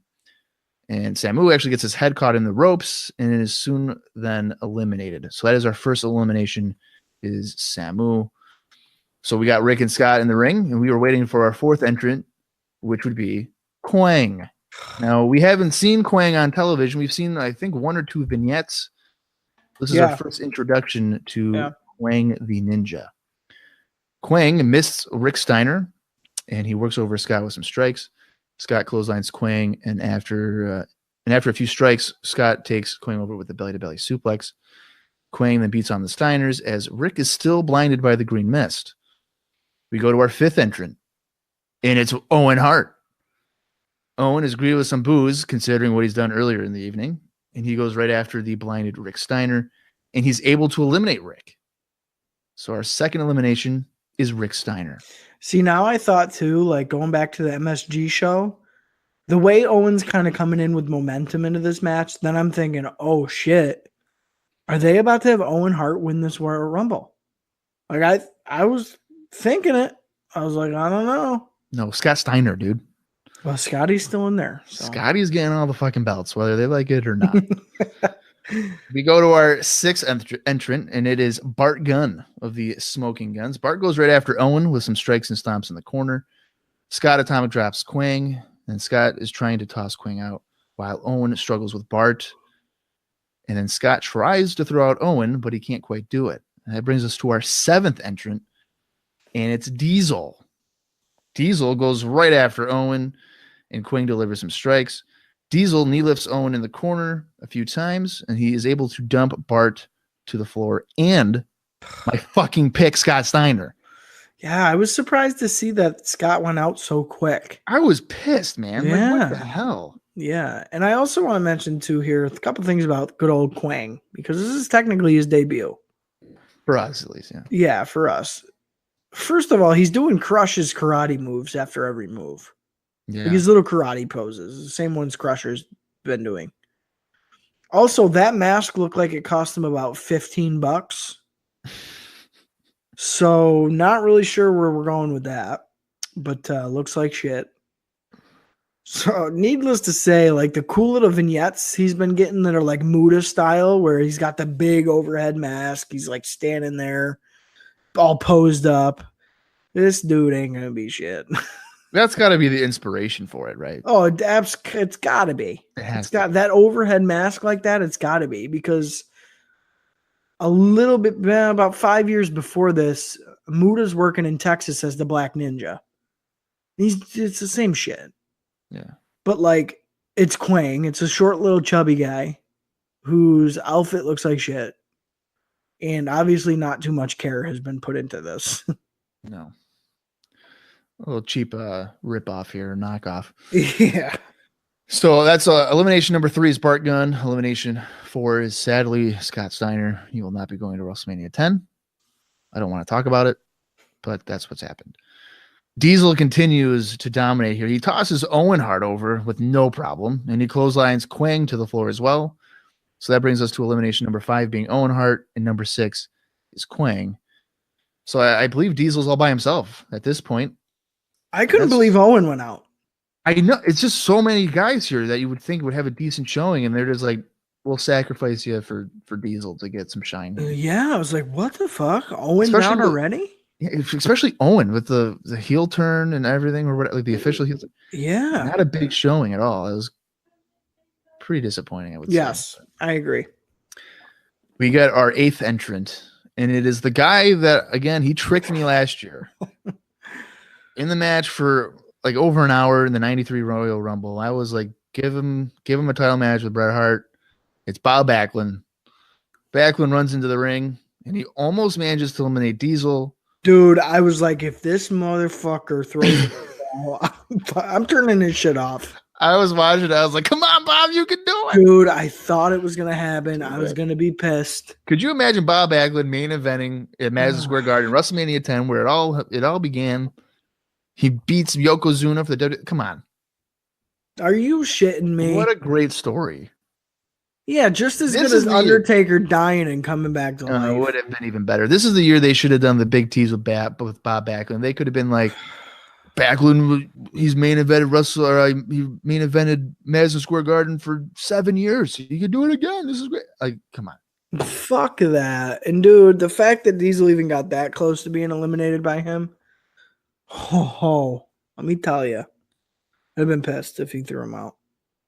Yeah, well, no worries here. Diesel tosses Backlund out with very little issue moments later, and that it brings us to our 7th elimination, being Bob Backlund. So there's going to be no Bob Backlund, Yokozuna main event at WrestleMania 10. Just flushing money down the toilet, but you can put your guns away, unload them. Yeah, you don't need it. You don't need it. It was close. It was close. It was close. He lasted all of about 12 seconds, but that's okay. Diesel stands in the ring, and he's just waiting for another challenger to come out, and he's taunting the crowd. We get our 9th entrant, and it's Billy Gunn. That's right, the opener guy here for IcoPod. He comes running down. He avoids a clothesline and hammers away on Diesel, but he runs into a big boot. Diesel then tosses Billy over the top to the floor, and that brings us to our 8th elimination.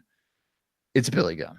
So, yeah, and it was cool to see Billy come in with a head of steam because he did kind of give Diesel a run for his money for a minute. Yeah. Quick side tangent about Billy Gunn. How about him going into the Hall of Fame? And we have him doing our fucking opening. Yeah, motherfuckers. Yeah. So suck on that. You think he's going to wear an AEW shirt or what? Oh my God. Could you imagine? It's like the DX induction. He doesn't have a DX shirt on. That'd be perfect. I saw somebody say, like, what if he has the shirt on and then during the induction, they're like, you have to take that off. Like they've been doing to fans. Like this fucking security guy comes out. Yeah. That'd be pretty funny. I don't think they would give AEW that type of spotlight though at the Hall of Fame. I don't either. But that'd be kind of funny. That would be funny.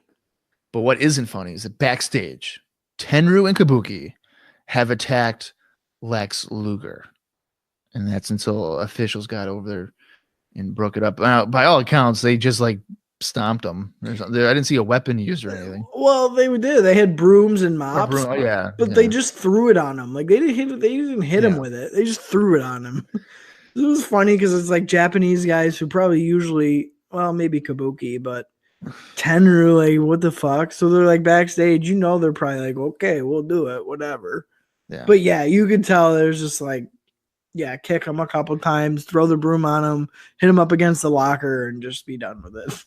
Now, do you think it's a little bit of overkill because Brett has an injury? Now they're kind of going, Lex got an injury. You're two like prime candidates to win the match. Yes, I think it is overkill. And that's what I was thinking too. I was like, you maybe should have just kept it to Brett and having the issues here, not incorporate Luger as well. Because Luger's even like his is noticeably like a weaker angle anyway. No, it definitely is. What I maybe would, if you're gonna do that, maybe have Lex come out early, and then he gets pulled under the bottom rope by Kabuki and Tenryu, beaten down on the outside, really good. Yeah. So Lex is just kind of ringside, kind of hurt, maybe getting checking on by officials, but he's still out there. You know, he's in the match. He's gonna fight because it kind of takes away from Brett's thing a little bit. Is now another guy's got beat up and he can't be in the Rumble. Like, really? Well, it's funny. Yeah, it's funny you mentioned that because what I would have done is exactly what you're saying, but like lift up the padding on the floor and do like a spike pile driver. Have him do like a stretcher and have him like jump off the stretcher or something later on, right? You know? Or something like that. Yeah, something dramatic. Like that. Mm. Yeah, it just looked kind of weak. Yeah. We got our 10th entrant, and it's Yo Bro Virgil. He was never advertised for this match. It's a fucking miracle. Yeah, and I think Vince is the one who says, "Oh, he's here to take the place of Kamala." So like, yeah, that's right. Okay, so I was like, "Oh, hey, here we go." I do have that noted here. So my immediate reaction here is, "Come on, Virgil, you're gonna do this, man. You're gonna go to WrestleMania 10, and he's gonna win the WWF World Championship. It's fate." I was waiting for him to start shooting on Kevin Nash. Why not, like, dude? Listen, you're not the leader of the NWO, bitch. Get the fuck out of the ring. Suicide dive, gets back in the ring and taunts the crowd with a big middle finger. Like, yeah, I just fucking eliminated him. Well, I would have eliminated Diesel, and then Virgil stand on the middle rope, look at Vince McMahon, and just give him the finger. Yeah. Virgil's the new Stone Cold Steve Austin. I mean, it's perfect. Right. Get him a beer. And oh hell yeah, it's the Yo Bro. He shakes his little peanut head around. That's right. And that's the bottom line. Cause Virgil said so. Yo, bro. Yes, that's what needed to happen. Yes, but unfortunately, that was just a fantasy. Virgil slides into the ring. He circles around Diesel, but he gets tossed into the corner. Virgil avoids a splash and jabs Diesel in the corner a few times. I was like, oh, shit. Yes. Here we go. He's getting his moment of shine, baby. That shine lasted not very long because Diesel lifts Virgil up and he tosses him out of the ring pretty damn quick. I was like, fuck. Brings us to our 9th elimination, which would be Virgil. So Diesel here has pretty much eliminated everybody. I was fucking mad. He was getting this kind of showing. Yeah, the fans were kind of like digging it too. They're like, "Oh shit, that's Diesel." They started cheering him. Yeah, so they were like, "Yeah, man, this guy's fucking. He's gonna. This good. Dude's killing everybody. We like this." Yeah, exactly. Entrant number 11, Macho Man Randy Savage. It was just a matter of time before a big name came out to battle Diesel, and it was given to Macho Man here. Savage avoids a clothesline and hammers away on Diesel with some right hands. And then he clotheslines Diesel in the corner, followed by more strikes. We get our 12th entrant, and it is Jeff Jarrett. Jarrett runs into the ring, and he clubs Savage from behind. He slams Savage, followed by a middle rope fist drop. Jarrett drop kicks Savage, and then taunts the fans. He goes to the top rope, hitting a strike to drop Savage to the mat. Jarrett struts and taunts the fans some more. Savage is nearly tossed out by Jarrett, but Savage is able to knee lift Jarrett into Diesel. And then Savage tosses Jarrett out of the ring. So Jeff Jarrett is the 10th elimination. I was quite surprised here that Jarrett got tossed pretty quick. Yeah, another guy who I thought would get kind of a decent showing. And nope. See ya. That brings us now to our 13th entrant, which would be Crush. And as you will know, Crush and Savage do not like each other. Mm-hmm. Crush runs down to the ring, and Savage cuts him off with some strikes and uses the top rope to toss Crush backwards. Savage elbow strikes Crush before heading to the top rope, and he hits a double axe handle. Savage scoop slams Crush and goes to the top rope again. Savage hits another double axe handle and hammers away on Diesel. Crush attacks him from behind. Crush drives Savage down with a tilt-a-roll backbreaker, and then Diesel hits an elbow drop. We go to our 14th entrant, and it's Doink the Clown. Real quick before we get to that, how about what about a team of Crush and Diesel? I could get behind that. Yeah, I was seeing it here. First of all, two big power guys. Yeah. Same kind of brooding look, like the dark clothes at this point. Long hair, whatever. I was really thinking about it, and I was like, That'd be one way that I might give Crush a shot, a second chance. Yeah. Because I like Diesel, and I think Diesel and Crush would be a fucking hell of a tag team. Yeah, I agree with you. They could be a dominating power tag team. Yeah. I could definitely get into that. I was really kind of watching that closely, like, that might be something. Yeah. Crush is able to savant kick Savage, and he picks him up and then dumps him over the top to the floor rather easily. Yeah. Yeah. So that would make the 11th elimination being Randy Savage. So Crush, he turns on him in October, and now he tosses him out at the Royal Rumble. So quite a bit of momentum here for Crush. And we can't forget, last year Savage was the final two. Right, and he also tried to pin Yokozuna in an over-the-top battle royal. Yeah. So at least he didn't do that this year. You know, he understood the rules. He just didn't win it. Yeah, you just got thrown the fuck out. Yeah, exactly. Pretty fucking easily. He like dumped him over too. It was no struggle. Military press and throws him out or whatever. Yeah. Diesel tries to toss Crush over the top, but Crush is able to hang on to the ropes. Doink is standing in the corner laughing at the big men hitting each other. Diesel notices this. He's like, why are we hitting each other when we have a fucking clown over here? Let's go kill him. Crush is like, yeah, fuck you. Let's do this. So Doink sprays water into both Diesel and Crush's face. Doink tries to slam Diesel, and that's not going to happen, buddy. And then Doink is met with a double clothesline. We get our 15th entrant, and it's Bam Bam Bigelow, who, again, similar to Crush not liking Savage, he is not a fan of Doink the Clown. Diesel and Crush know this, so they hold the ropes to allow Bigelow to come in to finish off Doink. Bigelow press slams Doink over the top to the floor, marking Doink as the 12th elimination of the match. I loved that they did that. It was good.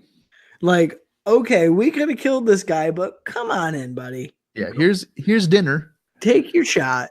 And I feel like even Bam Bam was like, what the fuck? And they're just like, yeah, go get him. And he's like, okay. Yeah. And kills Doink. I thought that was such a nice little touch. I don't know if that was booked in there like that, or Diesel and Crush kind of call it like, let's just do like call it on the fly. So I assume it was put in. Yeah.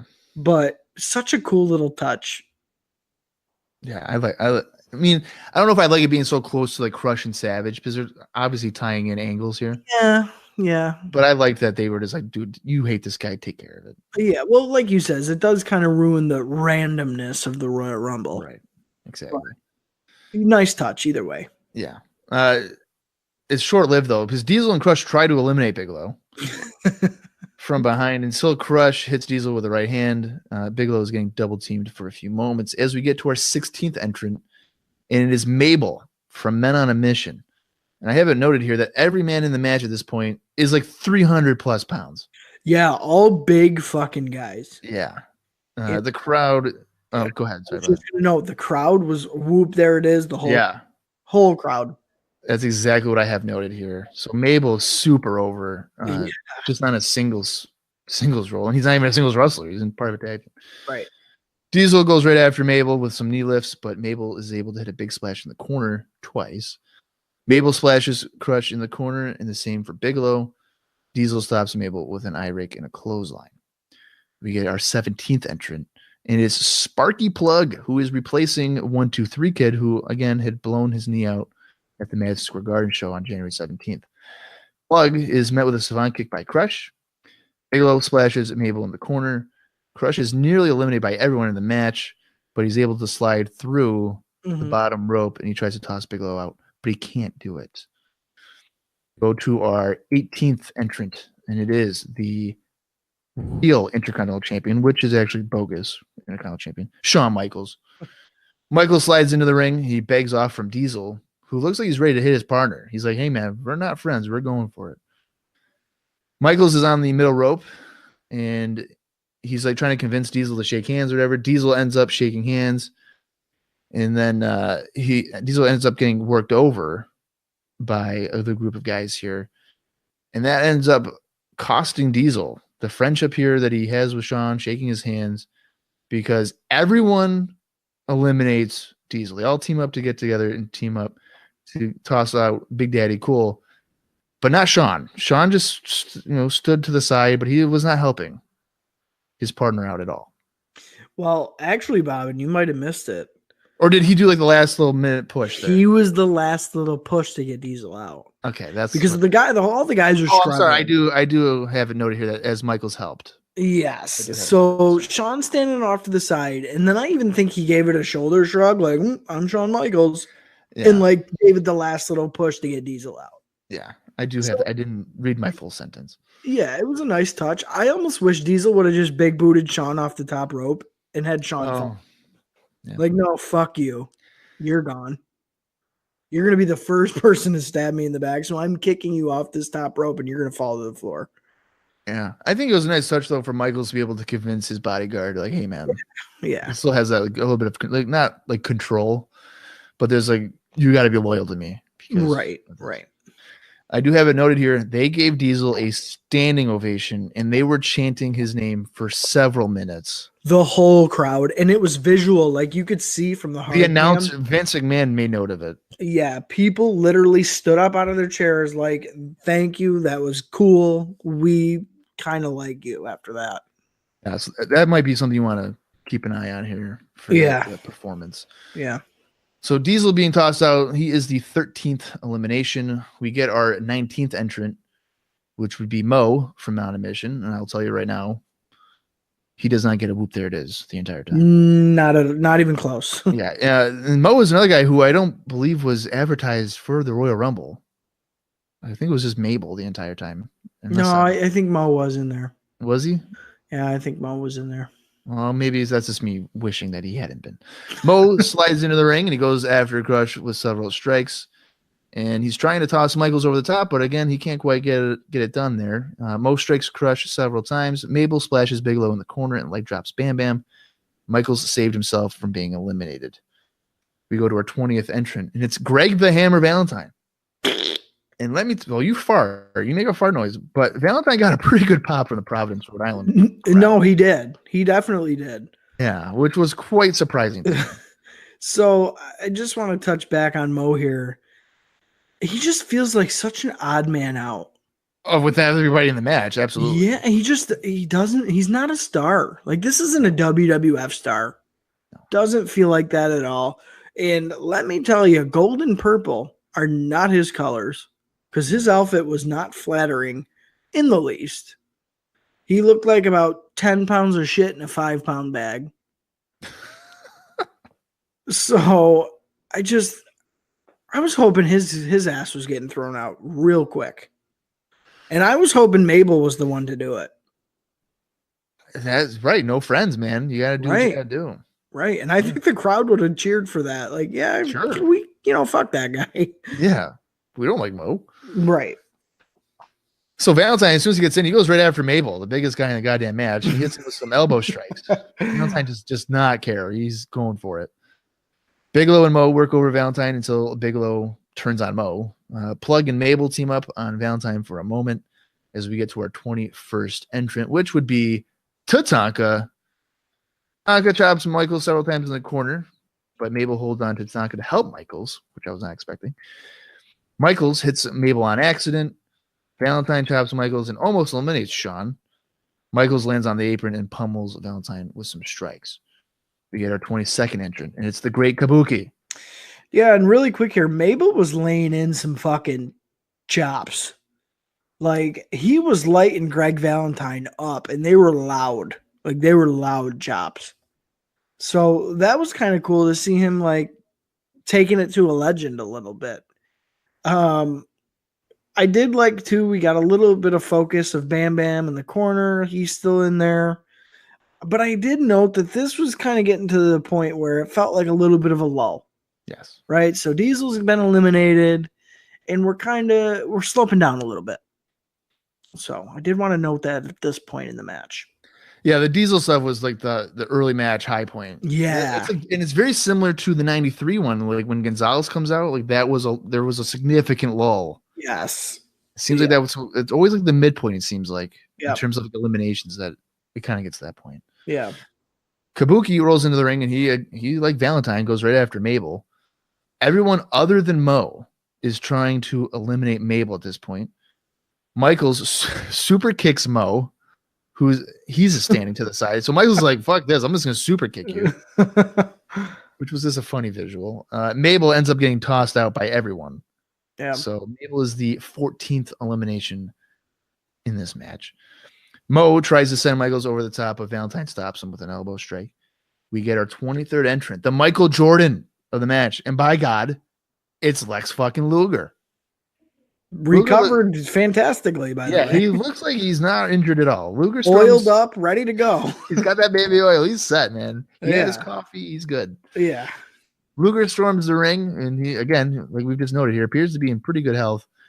He goes right after Kabuki with strikes, and he tosses Kabuki out, marking Great Kabuki as being the 15th elimination. Luger hammers away on Crush in the corner, followed by some stomps. He then clotheslines Bigelow, but Crush stops Luger with an atomic drop. We get our 24th entrant. Go ahead. Luger wasn't selling shit. No, he didn't care. Like, he came in the ring like nobody. He was in the best shape of his life. He has, plenty of rest. Not like he just got his ass beat in the backstage area. Yeah. He just comes in like a house of fucking fire. He's no selling everybody. It was pretty funny. I'm going to WrestleMania. Dude, yeah. He's like, I don't give a fuck. Yeah, I just want to get out of here. I just want to throw everybody out and I'll get out of here. Yeah. You could probably hit him with all your finishers. He'll just stand right up again. Like, I don't care. You can come out of the casket, right? And choke slam a 600-pound man with one hand. Perfect. Yeah. The 24th entrant is Tenryu. Tenryu comes out. He chops away on Luger several times, but Luger fights back with strikes of his own. Tenryu then sends Luger into the corner face first, followed by a few chops. Tatanka almost sends Michaels to the floor, but he can't quite get him out. We then have our 25th entrant, but nobody comes out. And there's speculation that maybe this is Bret Hart. Maybe he's too hurt. He can't come out. Yeah. Valentine is working over Tenryu as McMahon hypes it up as being, again, that Bret Hart can't compete. Michaels is trying to eliminate Luger. We get to our 26th entrant, and it's Rick Martel. Martel goes right after Mo, but he can't toss him out. If you can't toss out Mo, what the hell are you doing in this match? Tenryu is working over Sparky Plug with some chops in the corner. Luger and Tatanka are trading several right hands. And I felt like at this moment, when Luger and Tatanka are trading strikes, that they were anticipating a huge reaction of two babyface guys going at it. And there was just a flop. Like, the crowd was not invested in Luger and Tatanka trading strikes in the middle of the ring. Yeah. It felt kind of flat. Yeah. I want to point out, I don't think he's mentioned it at this point yet, but McMahon ends up saying that the 25th entrant was supposed to be Bastion Booger. He had a stomach ache and he couldn't make it out. Yeah, which I thought was stupid. Like, what a waste. Yeah. You could have put anybody in there. Exactly. Put fucking Polo in that spot. Put Johnny Polo in that spot. Put IRS in there. Put somebody. IRS. Yeah, whatever. I don't think they mentioned it here. I think it's later on in the match. Later on, yeah. But yeah, that's who I guess number 25 or whatever was supposed to be. Yeah, I just didn't want to overlook in case I forgot to type it. I'm sure I'll repeat it again here in my notes. It's okay. Entry 27. After a brief delay, he's hobbled. He's limping. But by God, he's going to fucking make this match. It's Bret the Hitman Hart, and the crowd loves it. Bret is limping heavily on his left leg. He takes his sweet time because he is selling the leg. You got to give Bret credit here for that. He's dedicated to selling the injury. Unlike Luger, who fucking came out like nothing ever happened.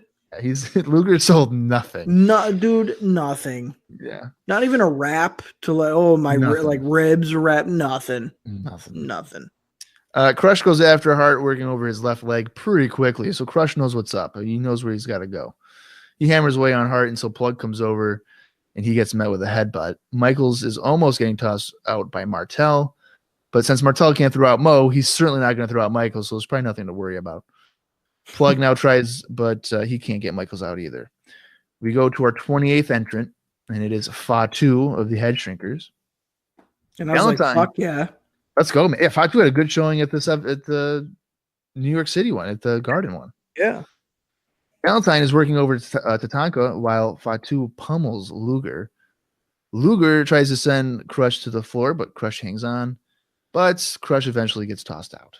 That brings us to our 16th elimination, being Crush. And there was quite a gap between eliminations. Like, Crush was the first elimination in a while. The ring was filling up with people. Yeah. There's no doubt about that. We go to our 29th entrant, and it's Marty Jannetty. I fucking popped. I was like, fuck yeah to this. I can't wait for Marty to get in that ring and fight Sean because I know that's what's going to happen. And that's exactly what happened. And they are firing away on each other in the crowd. You would have thought that this was the main event feud going into WrestleMania season. They go nuts. They lit it up in the ring to the point where like the Red Sea parted of the rest of the guys, and it's Marty and Sean in the middle of the ring fucking slugging away. And I was like, dude, yeah, really out of this. And the crowd was like, fuck yeah. These guys hate each other. Like, what the fuck? Yeah, they were digging it, and it's amazing. This is in 94. The turn was in like early 92. Yeah. And it's maintained this heat level. I mean, you could probably, if you wanted to, you could probably continue that feud later on into the year. Right. So yeah, they trade a few right hands here with Jannetty getting the advantage. Tenryu gets in the way, screwing up a spot where there was going to be a super kick. Yeah, I think he blocked Marty on accident, and Sean he stepped in the way. Yeah. So I think Tenryu finally realized, got out of the way, and then Sean was kind of able to hit a super kick. Well, Jannetty avoids it, and he super kicks Michaels. Right, he reverses it. Mm-hmm. Yeah. Michaels takes Jannetty over with a snap suplex, and Fatu is trying to toss Brett out. And we get to our final entrant. It's Adam Bomb. Dude, I popped even bigger. I was like, holy fuck, he's number 30. Yeah. Yes. That means that everyone that is left in the Royal Rumble is in the match. And so it's 16 entrants, there's been 16 eliminations. One person didn't come out. So that's about 12 people then? Yeah. That are going to be in this ring. So there's going to be a bunch of eliminations. So try to keep up. Again, similar to like Bret Hart and all them, he took his time getting into the ring, not because he has an injury, but probably because he wanted some airtime. Michaels has tossed Plug out during the entrance. So that brings us to our 17th elimination, being Sparky Plug. And I mean, I should note, Plug had been in there for quite a bit for our first pay-per-view appearance, right? Yeah. So. At this point, McMahon says that Bash and Booger was supposed to come out, but he had gotten sick from too much eating or something and couldn't make it out. Yes. Michaels tries to toss Brett over the top, but he's able to hang on. Bomb almost tossed Martel out, but Martel held onto the apron. Valentine and Martel work over Bomb. Bomb and Brett trade a few strikes. Bomb tries to send Brett to the floor, but he can't do it either. Mind you, Brett is on one fucking leg. Brett and Tatanka try to toss out Michaels, and they are not quite able to get him out. Fatu nails Jannetty with a savant kick, and Hart kicks Michaels into the ring post. Martel is actually able to eliminate somebody, but it's not Mo or anybody. It's Greg Valentine. Yeah. Yeah. And that means that Valentine's the 18th elimination for the match. And similar to Diesel, he gets a pretty good applause. I don't know what's going on with Providence, Rhode Island, and Greg Valentine. Yeah, he did. He got it wasn't nearly as big as Diesel. No. But he did get some recognition for being in there. Yeah. Tatanka is able to toss Martel over the top to the floor. So Martel, even into 94, cannot get anything over on Tatanka. Yeah. Rick Martel is the 19th elimination. This one surprises me. Lex Luger dumps Adam Bomb over the top to the floor. Adam Bomb is the 20th elimination. I was pissed. I was like, that's BS. A waste of a 30 spot. Yeah, come on. I did not enjoy that. Bam Bam is able to throw Tatanka over the top to the floor. So Tatanka is the 21st elimination in this Royal Rumble. Fatu tries to toss Hart out of the ring, but Hart hangs on. Luger avoids Bigelow in the corner, and then Bigelow flips over to the apron, only to be knocked to the floor. So Bam Bam Bigelow is the 22nd elimination. Actually, Michael, not the 23rd, because I think Mo went out before Tatanka. Did Mo go? I must have missed Mo then. Yeah, I think Mo went out before Tatanka, and then Tatanka followed pretty shortly after that, thanks to Bam Bam. So yes, I think it was Mo, Tatanka, Bam Bam. That explains why I don't have Mo's elimination. So that is great. So that means what? Tatanka's. So Bigelow will be the 23rd then? Yeah. Okay. So I'll just have to make sure I say this correctly. 23rd elimination, Bam Bam Bigelow. Shawn Michaels dumps Jannetty to the floor, and that means Jannetty's the 24th elimination. Tenryu sends Michaels and Fatu into each other. Fatu gets sent into Michaels by Hart. Tenryu chops Luger a few times in the corner. Brett comes over and tries to dump Tenryu to the floor, but he's not able to do that. or he's able to do that with help from Luger. Yeah. That means Tenryu is the 25th elimination. We are now down to the final 4, which would be Lex Luger, Bret Hart, Fatu, and Shawn Michaels. Pretty good final 4. Yeah, not bad. Not bad. Bret goes after Michaels while Fatu and Luger trade strikes. Bret almost gets Michaels over. Luger faceplants Fatu, but Fatu isn't affected by anything to his head, which we've known now for a year. Yeah. And Savant kicks Luger. Fatu hits a middle rope headbutt onto Luger. Michaels and Fatu almost dump Luger to the floor. Luger fights back, and he turns Fatu inside out with a clothesline. Michaels and Fatu avoid hitting each other after being thrown towards the middle of the ring by Lex and Bret. Michaels and Fatu get tossed over the top rope in the corners and are both eliminated. Now, I think Fatu was eliminated before Shawn hit, so that's why I have Fatu as the 26th elimination. Shawn Michaels would be the 27th elimination. Yeah, Shawn kind of oversold it a little bit and kind of stalled up on his hit of the ring post, but I thought that was kind of a cool spot, the way they were able to pull that off. Yeah. So basically they go to opposite corners, get thrown over because the two main attractions of the match toss them over. They're ready for them, basically. So I thought that was kind of cool the way they did that. Although I think Shawn could have or should have deserved maybe a better elimination. It was a cool little piece nonetheless. Yeah. That leaves us to our final 2. It's Bret and it's Lex. They begin to trade right hands, and they keep pretty close to each other. After a moment, they get towards the ropes, and they both flip over the top rope, and they hit the floor seemingly at the same time. And there's a bit of confusion. The referees, they don't know who won. The announcers are like, "What does this mean? Who hit the floor first?" Yeah, there was a little bit of stalling, and really quick before they went up and over.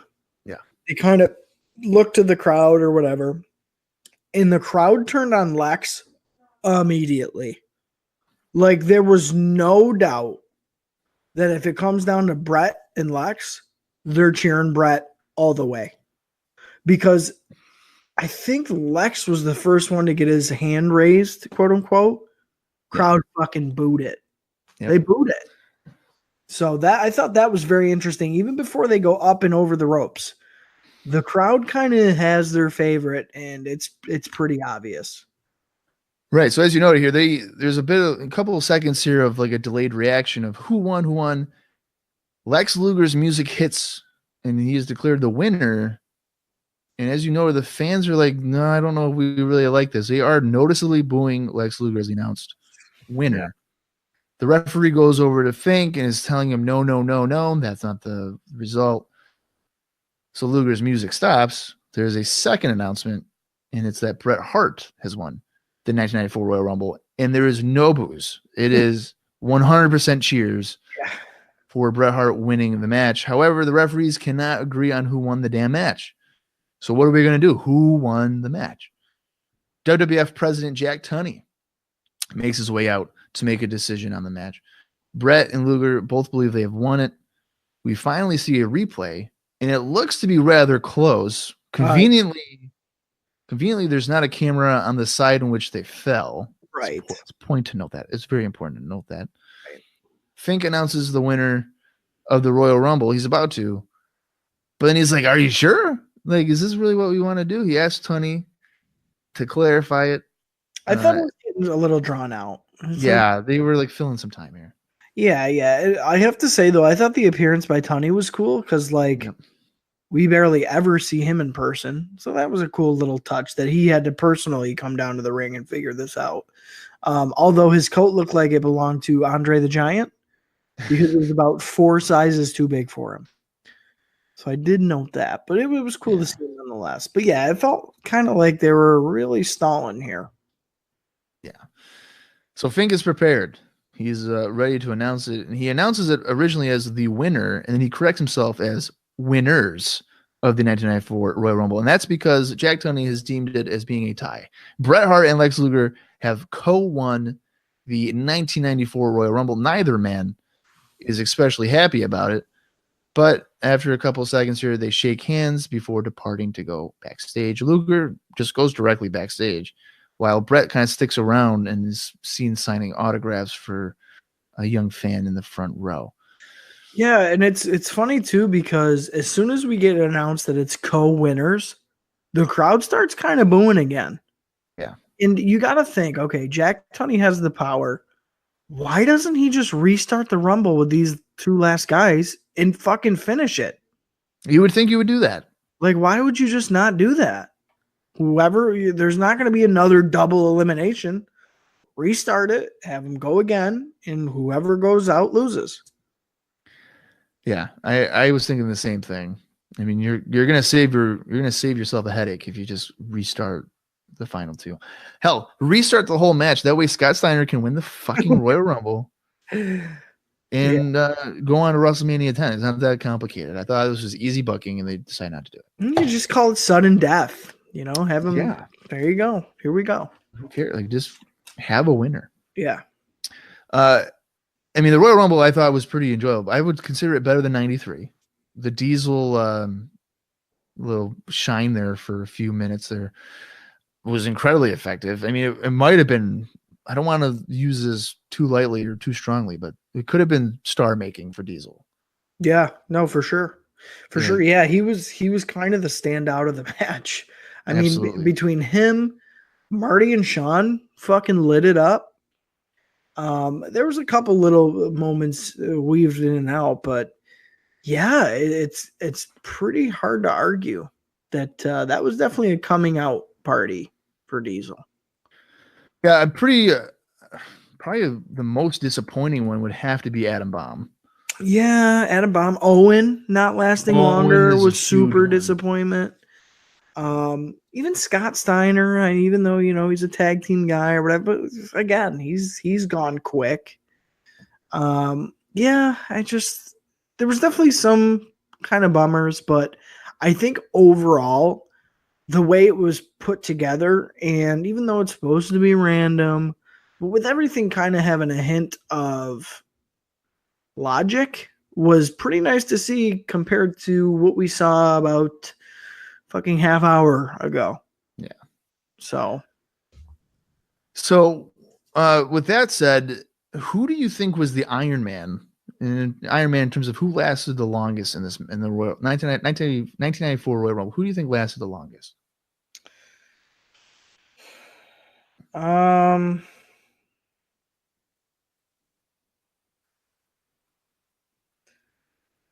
know Crush was in there a long time. Was it him? No, close though. I don't know. It was actually Bam Bam Bigelow. He was in there for 30 minutes and 12 seconds. Wow. Okay. Yeah, I wouldn't have guessed him. Yep. Diesel was in there for 17 minutes and 41 seconds, and he had the most eliminations with 7. Wow, 7 eliminations. Yeah. Holy shit. So he did pretty well for himself. Yeah, it was good. Bigelow, for the half hour he was in there, he had 5. Oh, not bad. And the elimination that I missed with Mo, he was tossed out by Fatu. Oh, okay. Okay. I didn't have it noted who he was through, but I did see him like tumble out of the ring. So yeah, it must have been like right before an entrance or something. Yeah, it was. I think it was during an entrance when that happened. So Lex Luger was in there for 21 minutes and 58 seconds. He had 6 eliminations. Bret Hart was in there for 15 minutes and 8 seconds, and he had 4. Oh, so Crush really wasn't in there that long then. Crush was in there for 25 minutes. Oh, okay, 25. Yeah. All right. Scott Steiner was in there for an even 9, and Virgil was in there for 32 seconds. Billy Gunn was in there for 14 seconds. Bob Backlund was in there for 41 seconds. Wow. No wonder they had so much time at the end.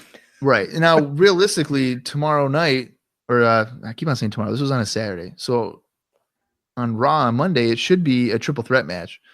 Lex Luger, Bret Hart, and Bastion Booger, considering Booger was not in the match. So That's fucking true. He was not eliminated. So he is still to be in the match. He even got an entrance. Right. He He never showed up. Right. Tenru, I want to point out, Tenru was in there for 17 minutes and 21 seconds. Wow. Well, hey, he's the booker of WAR, so they gotta He's got to get coddle some him a little bit. Yeah. Greg Valentine was in there for 20 minutes and 39 seconds. Shawn Michaels was in there for 29 minutes and 17 seconds. Okay. Thurman Sparky Plug was in there for 21 minutes and 33 seconds. Wow. That's longer than what? That was longer than Diesel. Yeah, Diesel was only in there for 17. Huh. Yeah, those are the only really notable ones. Owen was in there for 4 minutes and 10 seconds. That sucks. Which is pretty disappointing. Interesting. Yeah. Tatanka was in there for 20 minutes and 7 seconds. My boy, Tatanka. Yeah. Just wanted to point out those things for you. Yeah, that's interesting. Interesting. So, like, before I get into some listener feedback here, what did you think of the 1994 Royal Rumble pay-per-view? Well, it's actually a word I've used a couple times tonight. Solid. Relatively consistent throughout. I'm probably going to block out the Undertaker stuff for the rest of my life and never think about that or watch it ever again. So with that out of the picture, pretty decent show. I mean, yes, Ramon IRS was kind of slow, boring, but really the two matches that preceded it were pretty good. Tag team match was pretty solid. And then the Royal Rumble, I enjoyed. It didn't feel like it took fucking 40 minutes. The finish, take it or leave it. I guess it's interesting, if nothing else. I mean, if one guy won over the other, we could have saw what would happen with that, but at least it gives you a hook. You're coming out of the Royal Rumble. Who's going to WrestleMania? We don't fucking know. So that's kind of cool. I'm still kind of hanging on to Lex a little bit. Oh my God. Still trying. I'm trying. It's not by much. It's like a toenail. You're like the girl that will stick with the emotionally abusive boyfriend just because I think he'll change. Yes. This is you being like, I think Lex will get over, and he's just not going to. That's exactly what it is. Yeah. So I don't know. I like each match, I think, delivered kind of what it was supposed to, or at least progressed the storyline. Right down to even some of the eliminations in the Royal Rumble. I would say this has been my favorite pay-per-view of IcoPod as far as the seasons go. So season 1, season 2, I think this has been my favorite one so far. Wow, that's some high praise. Yeah. The only decision that really left me scratching my head was the whole Undertaker shit. Like, that was the only black mark that I had.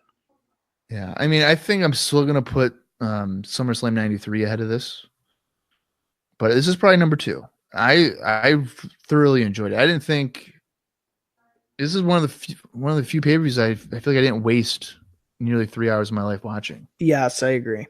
It's got me excited for what they can do with WrestleMania 10. Who was going to get the title match? I know, and Brett, Lex. It's crazy too to think that that's our next pay-per-view. Yeah.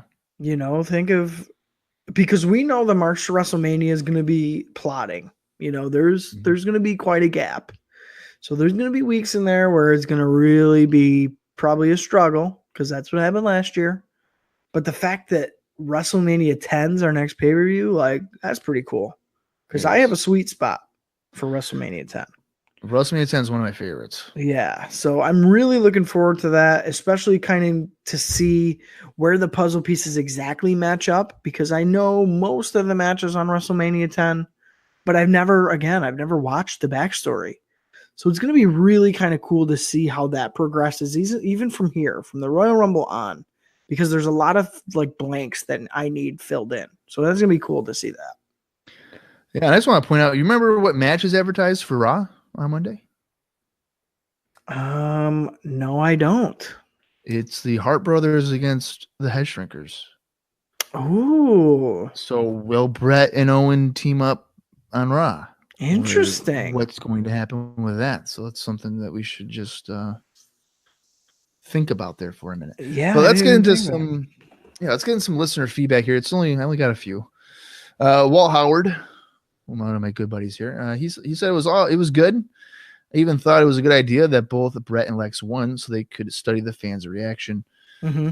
I believe they were all for Lex to win the title at WrestleMania initially, but this showed that the tides had turned towards Brett. Mike Campbell, our resident guru of the times.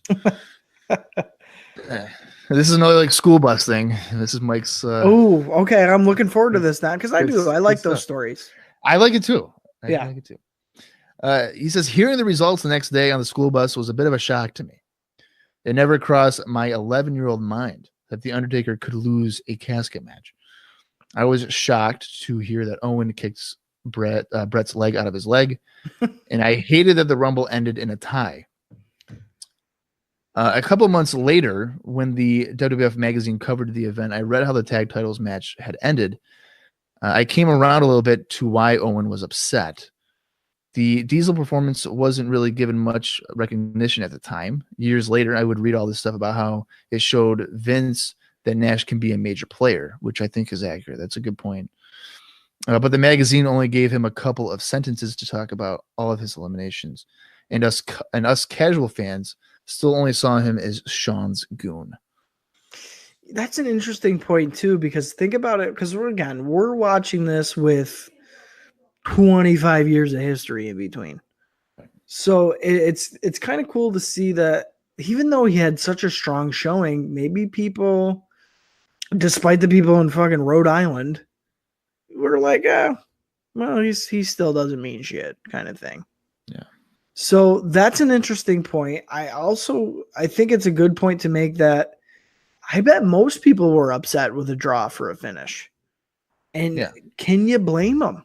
I mean, such mixed signals. Like, just tell us, like, spit it out. Who's the guy? Because we don't know. You're not telling us who the guy is. So it's going to come down to the fans are going to tell us who the guy is. And we saw a good dose of that at the Royal Rumble because Lex Luger was definitely not the guy getting cheered. No. So I think WWF kind of did it to themselves. And it's funny that kids on the school bus kind of picked up on that. Like, no, we don't want to draw, you know? Yeah. I mean, back to what Walt said, it was a good way to really gauge the audience. Yeah. And I think that's what happened. I think that's what happened. Ian Matthews. I thought the ending of the Rumble was well done, and it could have easily gone wrong and highlighted the clear winner. Personally, I was glad that Brett had the fan vote as Luger was dead in the water by this point, and he was glad to see that the fans hadn't abandoned Brett in favor of Lex. My main takeaway from the show was that a few days later, a friend came around to see it. I'd known him for about 3 months at this point and thought he seemed like a good guy, but we had never been together before, and I thought it might be a little awkward. I think he's referencing like one-on-one. Yeah. 25 years on, he's been my best friend for the most of that time, and it all started properly watching this show. Sounds like somebody needs to do a podcast. Sure. Two friends watching wrestling. We kind of have a similar story. Yeah. I mean, I watched you do some backyard wrestling. You threw a guy on me. You like, dude, what the fuck? It's my first time here. First time here. You heard that I was a Randy Savage fan, and I remember seeing you go like, what? Well, okay, so let me paint the backstory. That's how we fell in love. Yeah. So 2010-ish. No, that was not when I met you. Well, no, this is previous. Okay. Previous to when I met Bob. I was the only one talking about Japanese wrestling with my friend group. I was the only one talking about old school, like fucking Randy Savage, Owen Hart. Everybody else could care less about that shit. So when I meet Bob in maybe 2012? 20. Yeah, I think it was 20. Yeah, 2012. 2012. This fucker comes in talking about all the shit that I like, and I was like, holy shit. And it's so funny because Bob at first thought I hated him. I did. And Bob's not the only one who said that to me before. Like, I've had multiple people tell me, like, dude, yeah, I thought you were scary. Like, I didn't think you liked me. I was like, what the fuck? So yeah, that's another case where it's meant to be, guys. It's meant to be. Yep. So, but yes, that's a cool story. Another cool story there. So interesting as far as memories for such like a random show, really. Royal Rumble 94, like you wouldn't think of those things. Yeah, I thought it was pretty cool that was a bonding moment for them to be friends for the next 25 years. Yeah, how interesting. Cool. Yeah. Quick side note here, Bob. Yeah. And I'll tie this back, I promise. Toy Story. Okay. Mm-hmm. You got Buzz and you got Woody. Mm-hmm. Who you picking? Well, I feel like, are you going to like try to make a comparison right now or something? Oh, I'm going to. Because Brett would be Woody and then Buzz would be Lex. So I would go Woody. Yeah, well, you got to think of it. So, like, Buzz is cool and he's funny and he's got some good lines. Yeah. But Woody is like your go-to guy. The guy. That's the guy. Right. That's exactly what this is. Yeah. Exactly. So, like, Brett's the guy. They try to introduce this new thing. It's like, oh, okay, maybe. And then it's like, no, Woody's the guy. Yeah. That's what it feels like to me. Right. And like maybe the Buzz guy is like, oh, you can play with him for a little while, but then you just play with him and you go back to Woody. Like the shiny new toy, like, ooh, take a look at this. But it's like, no, we know what the story is. You know, we know. And maybe it's a juvenile comparison, but like that's what it feels like to me. No, I think that's a great comparison. I think you're right. Although I wouldn't compare Luger to Buzz in the sense of like good one-liners or funny. No, yeah. Because like this is the same guy who again, right, never asked out a girl to play. His dad forced him to choose an instrument or play in sports, and he had to be a nerd. And get good grades. Yeah, and his football career in the NFL, which he never played it down in. Right. And, this stupid shit. Yeah, so they try to make it up to you, but yeah, that's one of the things that pops out to me. So let's get some feedback here from one of your favorite listeners, Austin. Oh boy, Michael Vincent. Okay, and I want to point out, Michael Vincent, he felt real bad about what he said on our Facebook page about your last name, and Michael, I know you're probably listening to this. Austin's not mad. It's all an act. It's part of the show. He lied to you because it's funny, not because he hates you. No. We get it. It's a joke. He will still not unblock you. No, you got to keep the joke going. You don't break kayfabe. I told him he messaged me on Twitter and he's like, dude, I'm really upset about it. And I was like, it's just a part of the show. It's a joke. Yeah, and I feel like a dick over it. Yeah, but it's like, a part of a joke. Mike, you're part of the show. Mike, be proud of that. Yeah, and I'm sticking to kayfabe, brother. Yeah. So I shouldn't even read his thoughts. No, I'm kidding. I will. Michael Vincent, he says, this Rumble itself was weak, bro. It felt like a lot of mid-carders and wrestlers that just were hanging on one last payday. And he kind of makes note here of Greg Valentine, Rick Martel, and even Randy Savage. I wouldn't say Savage. I would say Martel and Valentine's accurate. Then the randomness of the Japanese stars. Not really random, Mike. It's part of a story, Tenru and Kabuki. It's pretty random. All right, fine. Overall, the Rumble did lead somewhere to Mania. I give this card as a whole 2 stars. Wow. Out of what, 10? Out of 5, probably. I don't know what he's. Yeah, that's still a little low, though. Yeah, I would not give it 2. I'd give it like 3.25. I think maybe that's 3. Fair. 3 to 3.25. Yeah, and you know what? I'll give credit where credit's due. There's definitely a lot of filler in the Rumble. Definitely. Yeah, but there's enough to keep your interest. Well, and here's the thing. There has to be. There's got to be filler because guys got to go over the top. That's just how it is. So if every fucking guy from top to bottom was fucking main eventer, how do you book that? You can't. You can't. So when you got the tag teams in there, Billy and Bart Gunn, you got Mo and Mabel, you got Sparky Plug. It's a means to an ends for me. And that's the way I see it. So maybe the underbelly of the Royal Rumble isn't super strong, but that just means the ones that are super strong are going to get more chance to shine, I think. So I don't mind that, although I can see his point where why is a guy like Mo in there when you could have somebody else? So yeah, I mean, I was just gonna say like 93 had the same thing, but they might have had the same the same amount of tag teams because here we had the Smoking Guns, head shrinkers, Men of Mission, head shrinkers. That's Steiners, so maybe even more than. But the Steiners were strong. They're a stronger tag team. It's a stronger team. Yeah. Compared to 93, just off the top of my head, I had the Nasty Boys, Natural Disasters. Yeah. Money Incorporated is technically a tag team at the time. Yeah. Was High Energy in there? Coco and Owen, or was it just Owen? It might have been just Owen. Okay. It wouldn't hurt for me to just check this up real quick. I mean, I do have it already open for Christ's sakes. Yeah. But 93 is way weaker. I agree. Cologne, for Christ's sakes. Yeah. Here's another one. Yeah. Coco Beware is in it. Okay, that's what I thought. I thought both High Energy was in it. I mean, Damien Demento and Terry Taylor. Right. Yeah. So Repo Man, I mean, this is a bunch of shit. Sure. This one's way stronger than 93. I think so too. Yeah.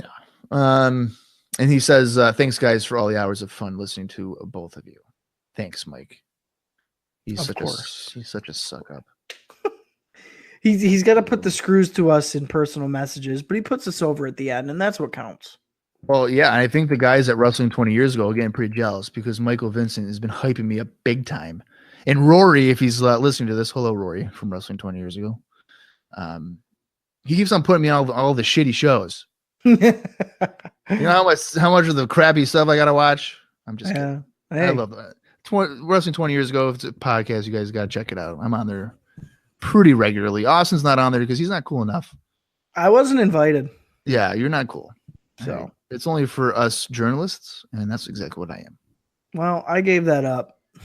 And, I'm a color guy, brother. Well, here's the thing, right? And I'm legitimately not mad about it, but I had to watch the 1999 Royal Rumble, and we recorded it, and I guess there was a problem with some audio, so they had to re-record it, and I wasn't part of the re-record, so I watched the 1999 Royal Rumble for nothing. Oh shit! You got cut out of the deal. Yeah. Was I livid? See? See, I would never do that to you, Bob. Yeah, I know you haven't. But Rory did. Well, Rory will never listen to this. He won't go this far into maybe he will. I don't know. But I should point out, Wrestling 20 years ago, I will be on the February 1999 one. I watched Super Bowl 9, which wasn't bad. And then I'll be doing March ECW. Ooh. Yeah. No, I lied. February. I'm on 2 shows for February. They're just milking me. Yeah, oh yeah. For sure. All I got. For sure. All right, Hit Girl from the freaking awesome network. I mean, Hit Girl, Hit Man probably gives you an example of where this one's going. Ooh. Diesel was the star of the 1994 Royal Rumble, a perfect example of booking a guy to look great. 1994 was also Owen Hart's best year in the WWE. His heel run at the Royal Rumble was awesome, or heel turn, I should say, was awesome. He was brilliant at WrestleMania.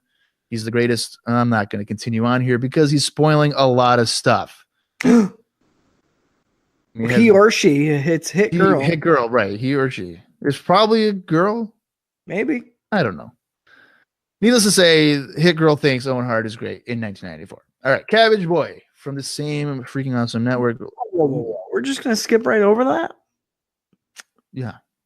Well, I would like to spotlight that and be like, that's one of the reasons why I'm fucking looking forward to 1994 is because I know Owen Hart is a big, big part of 1994. Yeah, the entire year. He's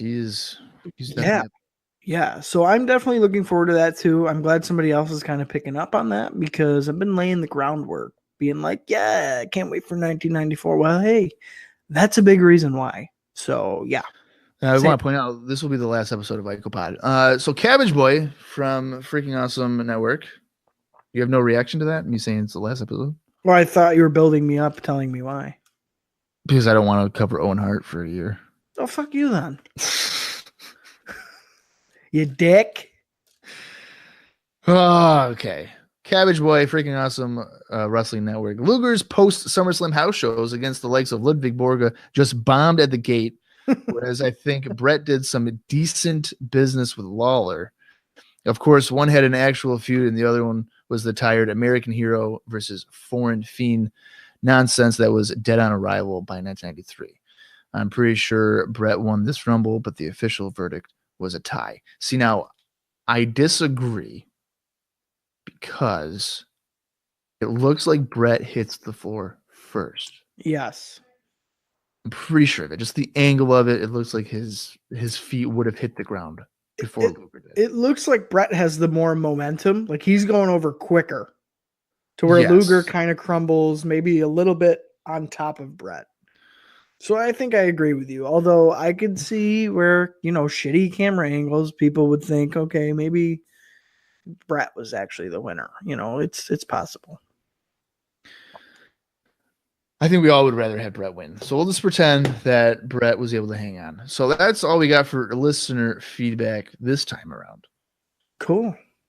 94 is off to a good start pay-per-view wise. TV wise, it hasn't been bad either. We've been ramping it up. I mean, the beginning of the year was a little rough, but that's trying to transition out of the year previous. So I'm staying hopeful. I think this is a good jumping off point for the year moving forward. I'm hoping we're going to phase out a lot more of the cartoony bullshit and get into wrestling, especially if Bret Hart's going to be our guy moving forward. Now, if Lex is going to be our guy moving forward, you can expect some fucking cockamamie shit to happen. But I'm hoping that doesn't happen. So we'll see. Like I said, I'm staying hopeful.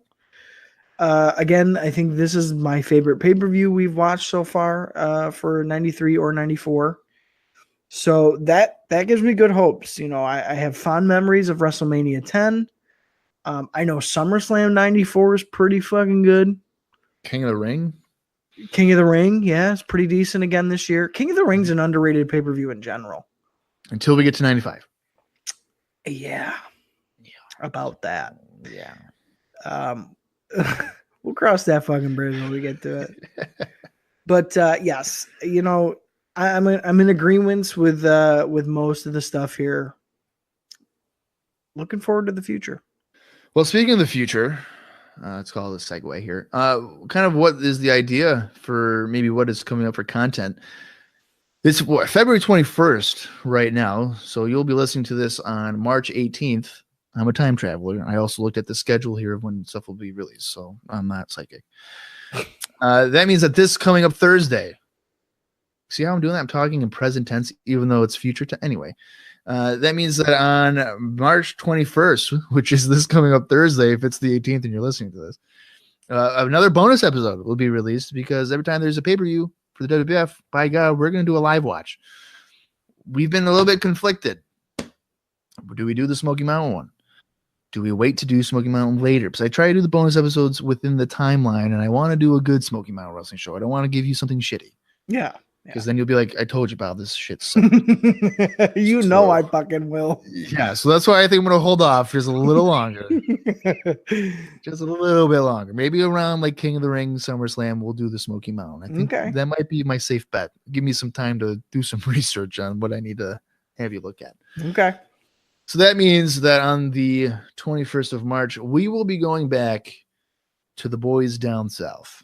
And I know Smoky Mountain is down south, but we're not going there. We are going to be going back to World Championship Wrestling.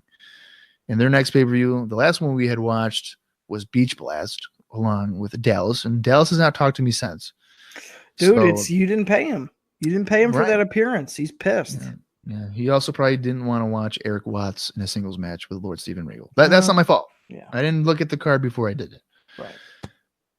But that means the next pay-per-view is Fall Brawl 1993. Austin and I were going to go to Wegmans. We're going to rent the VHS tape. We're going to pop it in. Yeah. That means we got War Games. We're going to probably see Rick Rude. Yes.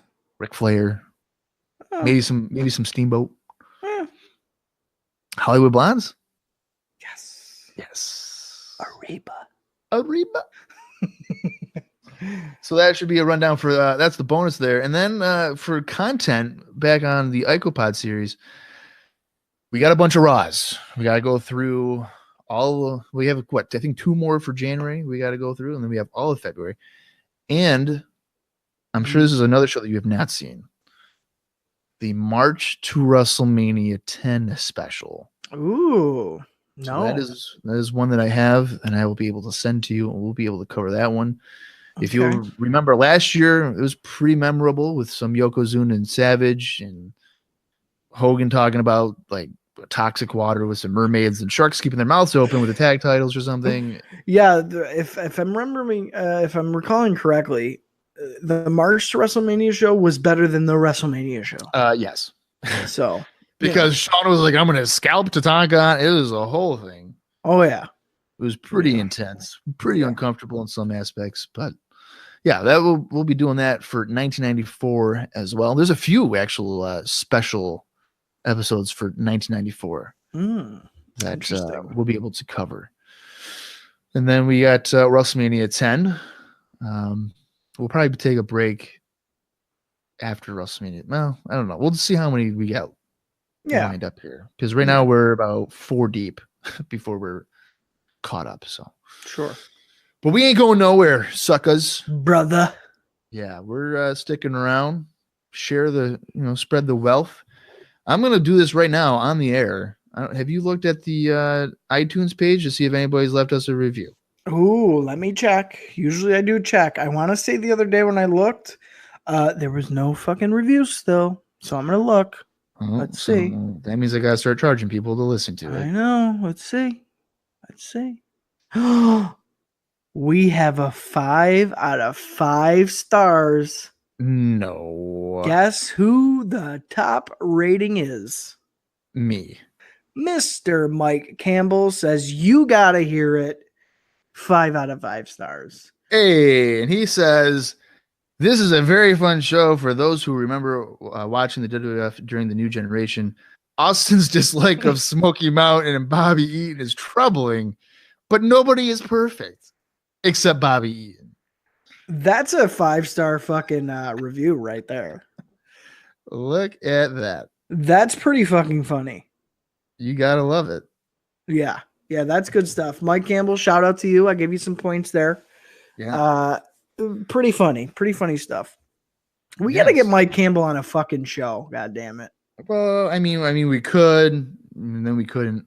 Plug in his gimmick. You know, he's probably got shitty ass headphones. Probably. Fucking one works. He can only hear out of the left headphone. He probably has dial-up internet. Yeah. He's probably still using the free trial from AOL. Right. 300 hours. The fucking CD that you put in your gimmick. Yeah. Or he's got to, steal his neighbor's internet. Oh, yeah. Yeah. Only works like after 7 o'clock at night. Yeah.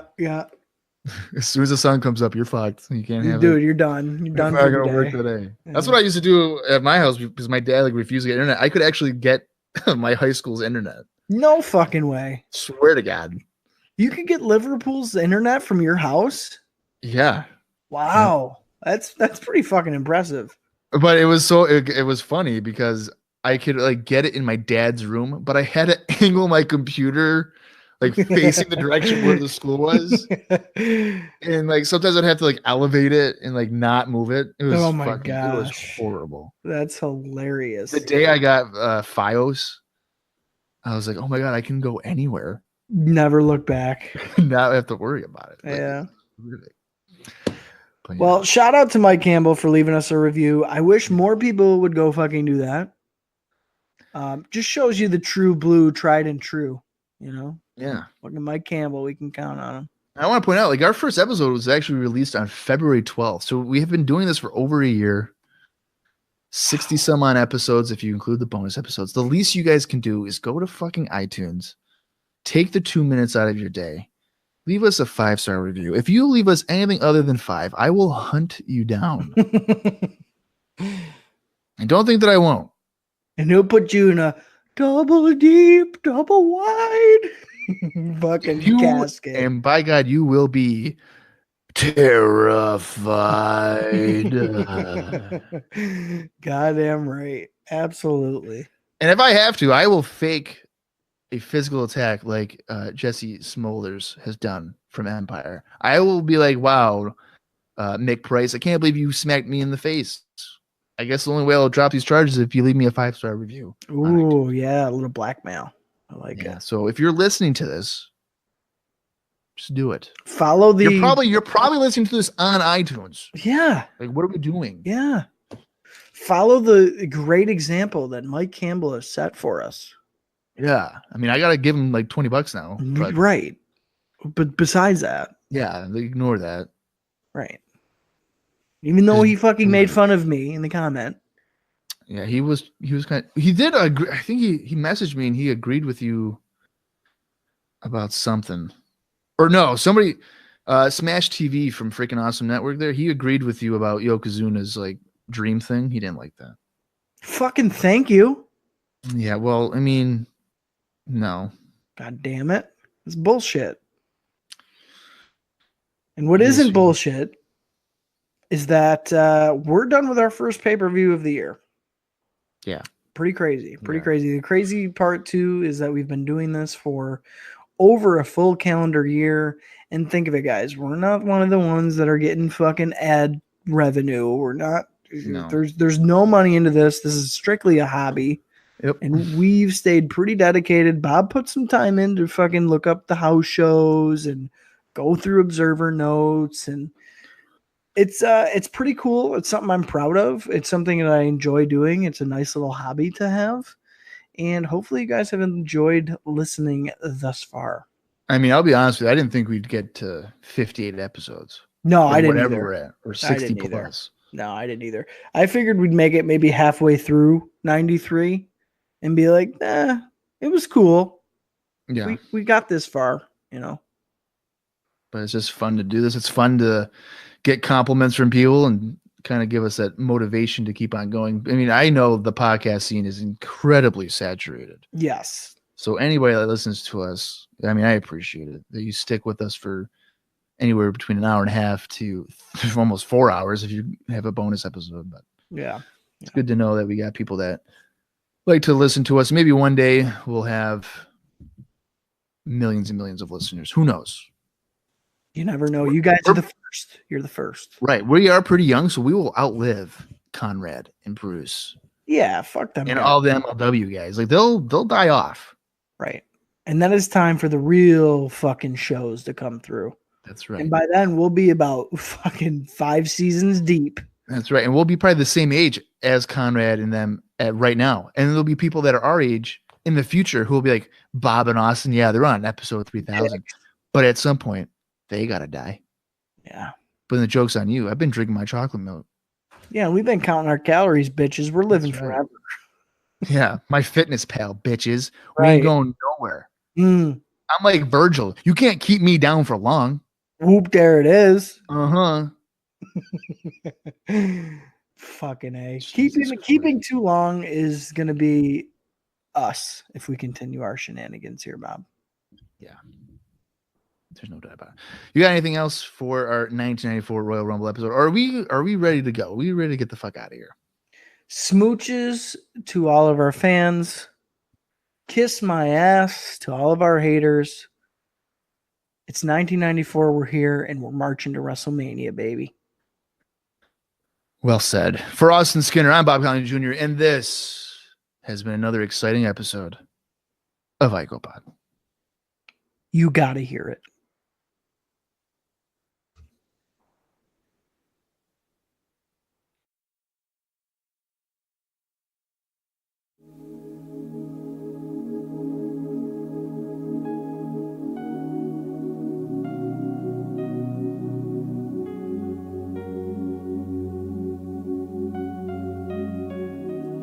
You always were there, always beside me,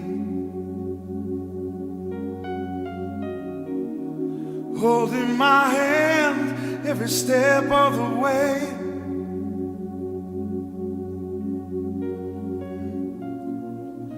Through these eyes you could do no wrong.